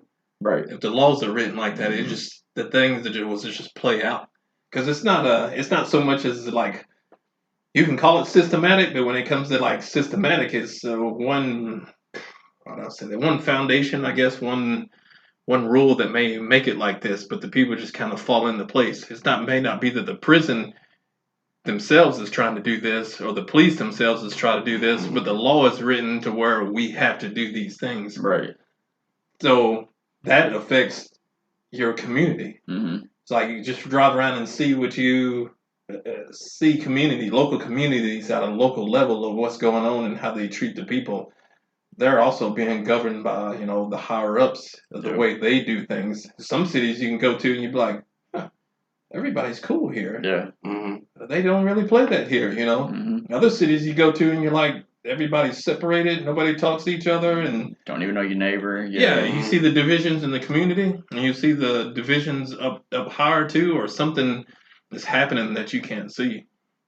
So I think it comes down to a lot of the way the legislation, the way you write the laws, and who you aim them at, and you see that coming from like what they call redliners back as California and all those places. Like you just have different treatments between the areas where people lived. Yep. You don't have to say differences in people. As long as I separate everybody, I don't have to call it this. Instead of calling it red, I'll call it blue. Right. But still, the redlining is okay. So, and we've talked about this too. So you take like a state like California, and they legit will take and draw like, and will say this place is this, and they're doing it, and they're trapping off like neighborhoods that are more like minority. Yes. Based people. Yeah. And like they'll be like kind of like lower income, kind of like all that poverty lower or income, whatever. Whether just even if it's not lower income, even black if it's just like even if it's like the black demographic lives here. Your zoning commissions. Yes. Back to the way the laws are written, and this is what we touched on. The laws are wrote right now to where like, let's say me and you get pulled over, and I have cocaine on me, powder cocaine. We'll say 3 grams, and then you got 3 grams of crack cocaine on you. You are going to get more time because the way, like you said, the way the law is written, and they wrote the law that way because powder cocaine soft is what they call it, is predominantly a richer, wealthier person type of drug. Poor people can't afford that. On the street. It does because it's already broken down. Well, it's just. Yeah, we can get into I can say it's already broken down. But and then crack is cheaper. So that's going to be the lower income based, more minority areas. And that's why the laws are wrote that way. Even though it's the same drug, the same amount, one's just in a different form, you will get more time for crack cocaine than you will for soft powder.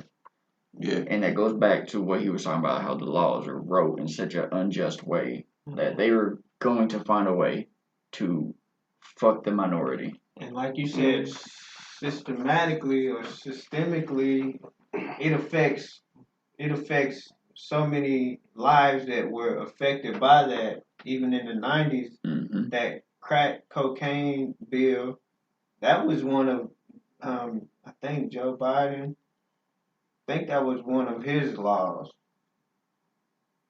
that was put in motion. So even if they were to retroact that and like free prisoners from who was affected by that 20 years ago, now you got an uncle who's never seen his nephew in life. Never lived that lived as a civilian, but more time in jail. Yeah. And they're like, oh well, we messed up these laws, so you get to come home now. Well, man, he missed out on everything. He has no work history, and when they ask why you have none, he has to say why. Even if his record gets expunged, he still has to be like, well, I didn't work for 35 years because I was in prison. But you still take the same as like a lot of those things. They won't go back and just let people out because you take marijuana. Exactly. And like marijuana, like if you had people, I've seen people arrested for marijuana, dealing or whatever, but it's usually not just the marijuana, but you get a sense of whether it's from meth. It's usually conjunction of something else. Right. Because people are speeding up and they're slowing down. Yeah. So they deal in both.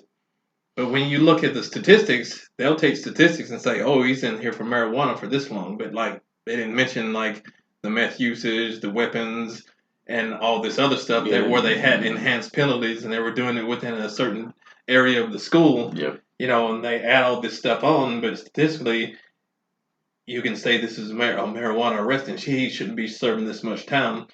like Not up until knowing the full story. marijuana becomes legal for recreational or becomes legal for medicinal, that doesn't take away what that guy does, and they're not just going to let him out just because he had a they changed marijuana the law. charge. Yeah, But they also, the police, the bad cops, they also, they know how to target. They know how to target a certain People. car that they want to pull over. Oh, yeah. Yes, for sure. They know for a fact that they're gonna find something, whether it's a probable cause or just they're gonna make probable cause. We're gonna get a quick ticket. A lot of times you don't have to make it. A lot of times it's easy. Well, I'm not it's kind of like martial arts. I'm not gonna exactly say it's easy, but if you study the law book and you go up there and sit on the corner, you be able to pull every car over for something. Yeah. But going back who to, are they pulling over? Hold on, check this out. They're not gonna pull over a 2019 Exactly. Mercedes-Benz with a clean cut. Let's say, see, I would. Yeah. Let's say for example, but others wouldn't. Drug dealer, nice car, rims, all that stuff on it. Let's say they got a car. You pull them over. Those days are over, though. Okay, let's say I got one. Okay. Nice car, never sold drugs. I got the same car as a drug dealer. They still gonna pull me over. I'm like, why you pulling me over? I never sold a drug day in my life. Mm-hmm. So then you start thinking like, oh, okay. Am I being targeted? Yeah, am I being targeted? Yeah, I got one for you. Check this out. Speaking to what Marcus just said, I had a 1990 Lincoln Continental, tinted windows. Bro, we was riding around smoking, hotboxing this car. Police was behind us. We're trying to lose them. We're hitting corners. Boom, boom. Finally, they catch us and they pull us over. It's me and 4 other people, all white, mind you. And I'm like, we're going to jail. The car is full of weed. Like, there's no way we can't do anything. Like, we're fucked. Pulls us over. I roll my back because it's my car, but I have a homegirl driving. Roll down my back window. She rolls down her window. I'm like, it's my car. I'm here. She's going to give you all the stuff. Let us go. And I can guarantee you, when he seen that car, he thought, ooh, I got a car full of black dudes, or at least a black person. What city? Here. Oh, really? Here. They got mine. And it was a white cop, but I swear to God, I think the only reason we drove away is because it was a car full of young white kids. Yeah. I know the he police got my weed. uncle. He does have a record breaking and entering, resisting and stuff like that. But true story, there was a time where he was making a scene somewhere, and the lady called the police. They asked for his license and everything. They pulled his record up. They seen that he had like a record, like breaking and entering, resisting arrest, a lot of incidents with the law. So they roughed him up. He was in the hospital. Was he being combative? He was in the hospital. I wasn't there, so I don't know if like he was resisting like at that time. But like my mom texted me and she was like, your uncle is in the hospital, and I was like, what? For what? And it was like, he got roughed up by the police, and I was like, for what?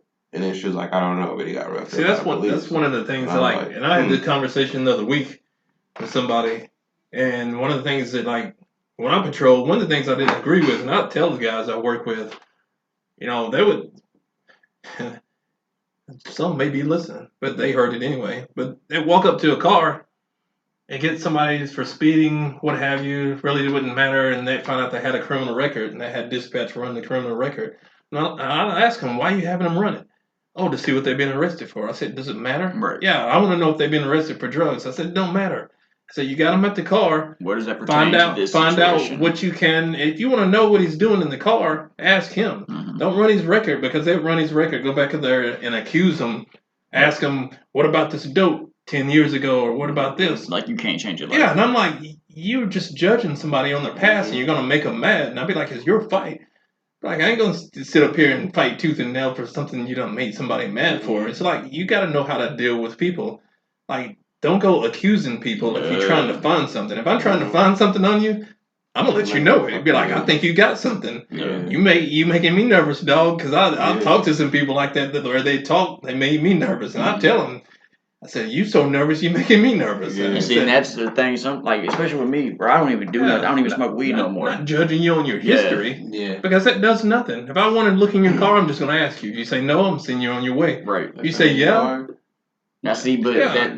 that speaks to your character though. You are what people would consider a good cop. Yeah. Other cops who, if they was like, "Can I look in your car?" They try and run game on you. And you say no, they're like, "Well, I'm gonna get the canine unit." Oh yeah. Or if they'll try to word it in a way of like, "Well, if you ain't got nothing to hide, why can't I look?" You know why in some, and it takes time to figure this stuff out. But some guys, some cops, they will ask you to search. They will smell weed or whatever, or see something, and then ask for permission. And like that's something you kind of do to be nice to people. Yeah. Some cops do that just to be nice, to give that person an option. Yeah. Because they see something or doesn't smell weed when they know they can look It's anyway. probable cause. But when you ask somebody, you just confuse the person Yep. into thinking that they can say no. Yes. So when I smell stuff, I'm like, you got to step out. You got to do this. I'm doing this because this is what I smell. And like I'm not gonna do it just to be nice. Because it makes you think that I'm just gonna run you over, and you don't have a say in what goes on. You just demean the person's personality or I respect their it spirit. better if you did that. Like I tell them you get pulled over, like shit. you know why I pulled you over today? Like why? Because you were I'm young speeding. and I'm black. Because you were speeding. My hat's or you to the didn't back. like do a left. You didn't signal. You took a left turn, didn't signal left, or I smell marijuana, so step out of the car. So that's different. But if you're just doing that, like kind of how you say, they're like, you got marijuana in your car today, and you like. I'm smoking marijuana. You know what I mean? You got weapons in your car today. Yeah. Because they look right, they see it right there. They like, yeah.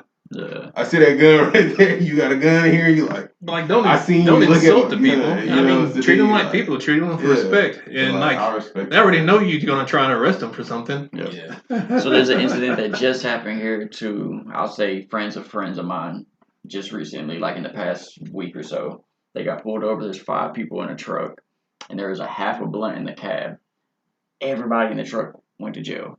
And the cops claimed that they was going to charge everybody with that blunt. In my mind, if you charge 5 people with a half a blunt, by the time you split that up between 5 people, that's not even a gram of weed now. Yeah. Now you done wasted everybody's time. The judge is probably going to laugh at you and be like, you brought me in here for 0.2% of a gram? Like, what are you doing? But they did. They made them all 5 go to jail. They all 5 got something went along. It's not like something went wrong in the process. Well, nobody asking whose it is. Yes, and everybody's like, yes, and that is what happened. Nobody would own up to it. That's too much work. Yes, I mean, and all said and done, just to bag that up and arrest all those people and to go do all the paperwork, be like, I just threw the shit out. Messing with 2 hours. I'd be like, man, come on, y'all, like.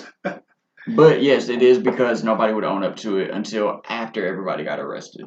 Then one person ended up taking the charge, which cost like a girl her job because her job is like a no nonsense, like you can't do anything that would make us look bad. So even though she didn't get found guilty, she didn't get charged with anything just because she got arrested. Guilty by association.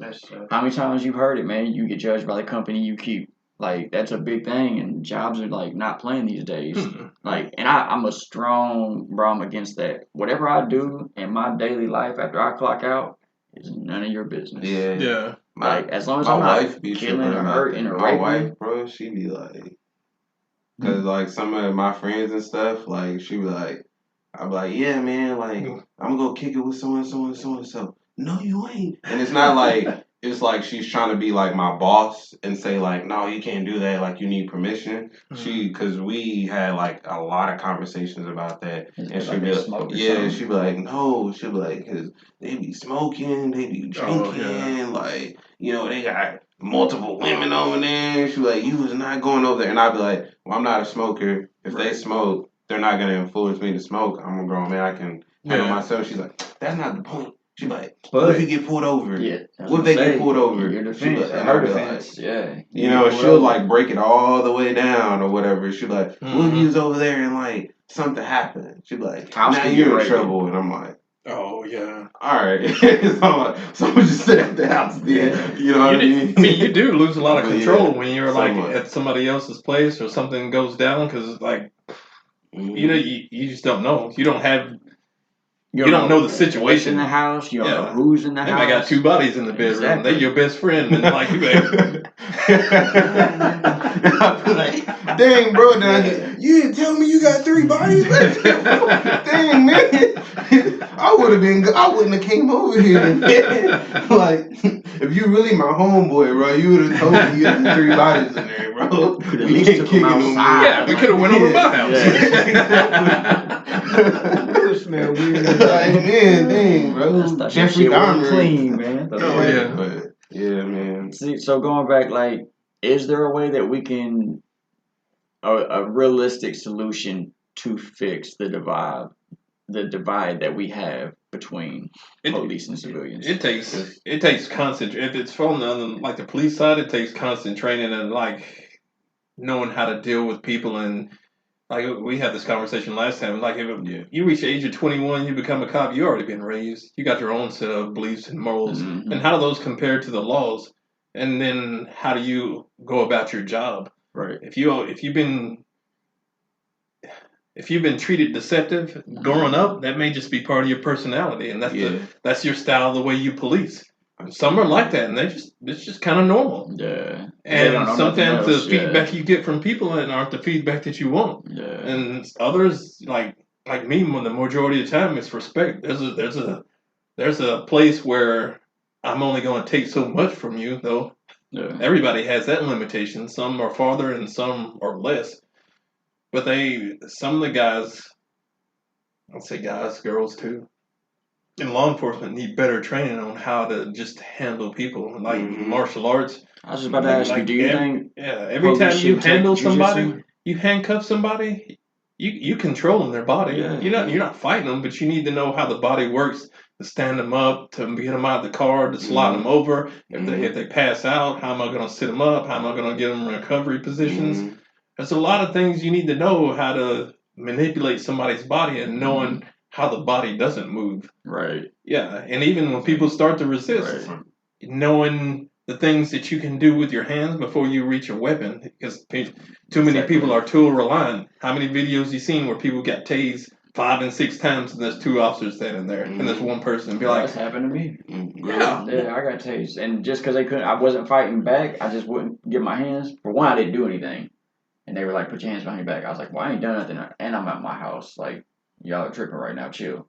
And I just like locked up on them on the ground. It's 2 of them and 1 of me, and they was just embarrassed. They couldn't get my hands, so they Yeah, that's what they call paying compliance. But the key there is compliance. When the person's not compliant, you already know they're resistant. Yep. And they're not compliant, you think pain is gonna like change the situation? I ain't gonna lie, I did mine. So I said, okay, motherfucker. So listening to that's not fun either.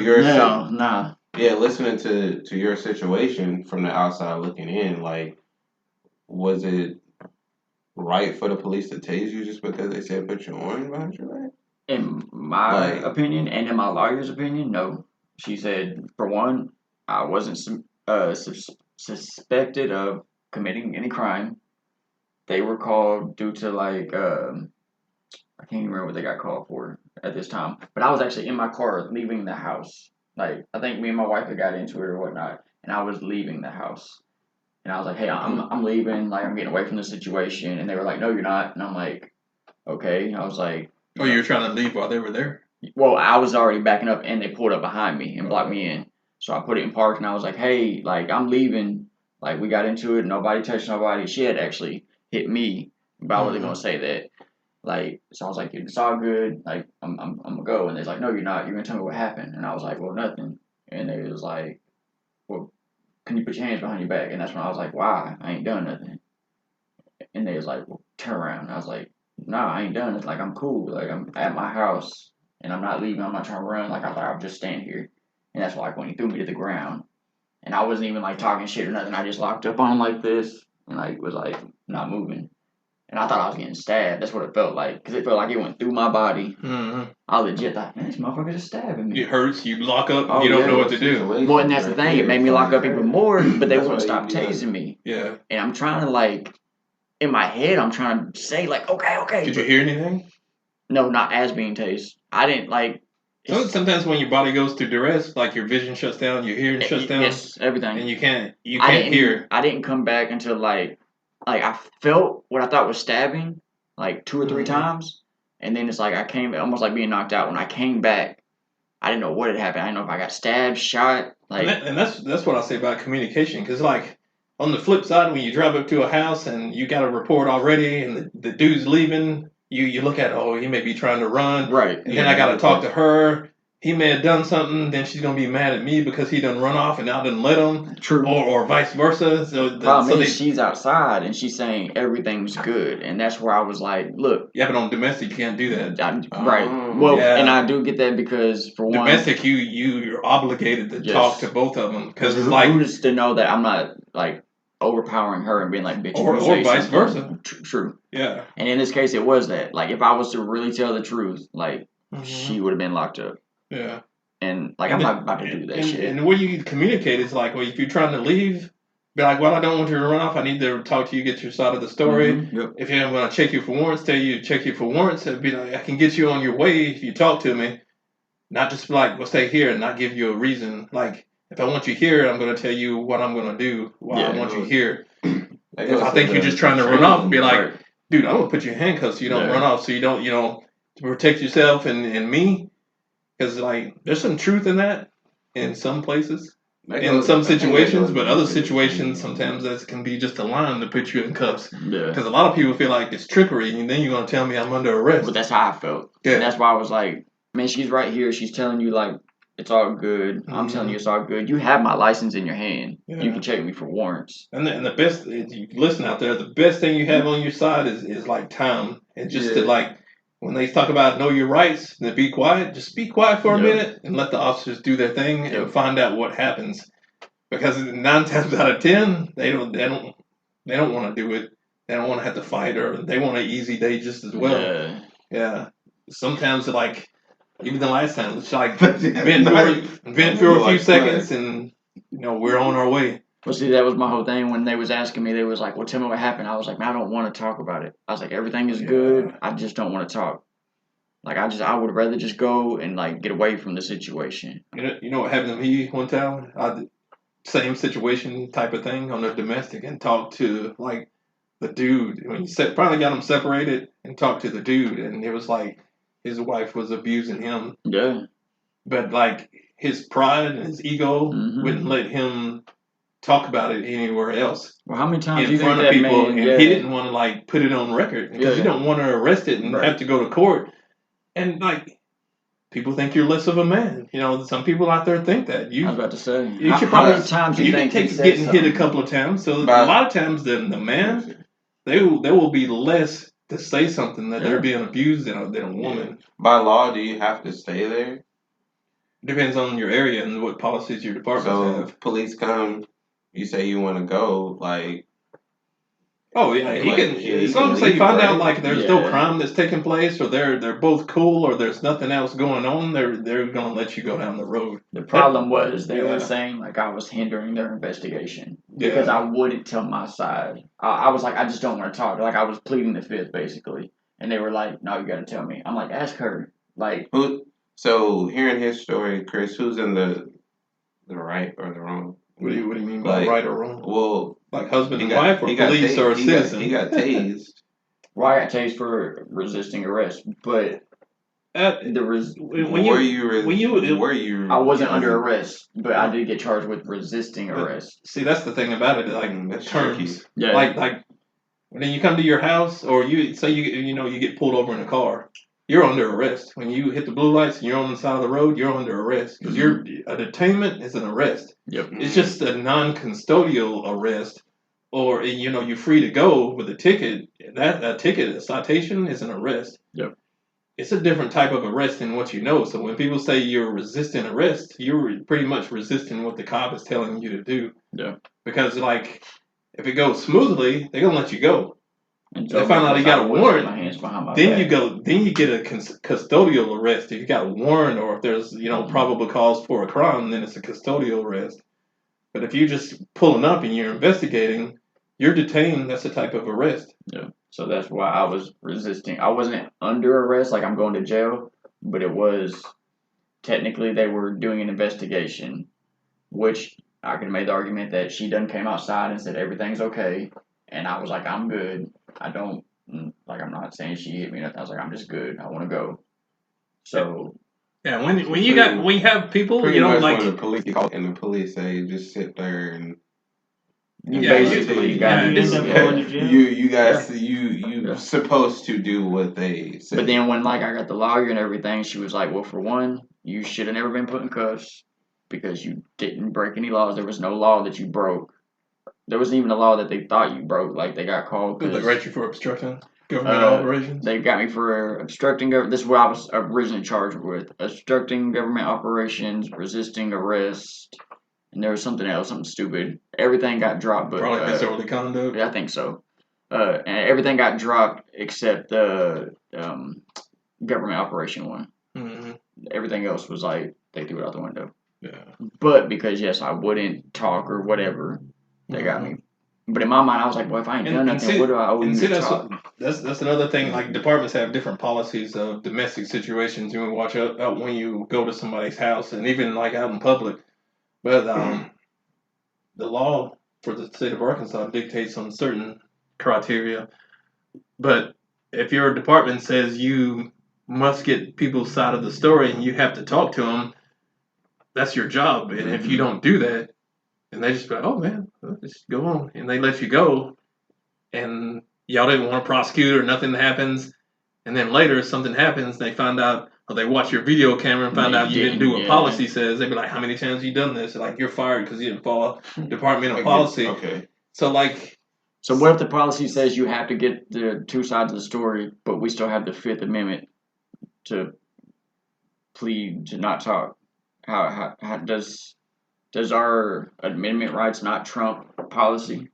Well, the cops still going to do what they need to do. If they feel like that they need to make an arrest based on evidence, they'll do that. If they feel like that you need to leave to solve the situation, it kind of depends on what went on and how they want to solve it. If nobody's saying anything, there's probably still some checks and balances that they can do. May not be necessarily an arrest, but it will put up a red flag. There may be something going on more serious than what we can detect right now. They're looking at it like they're probably looking at it like it would be beneficial for you if you didn't do nothing. It's best for you to explain your side of the story.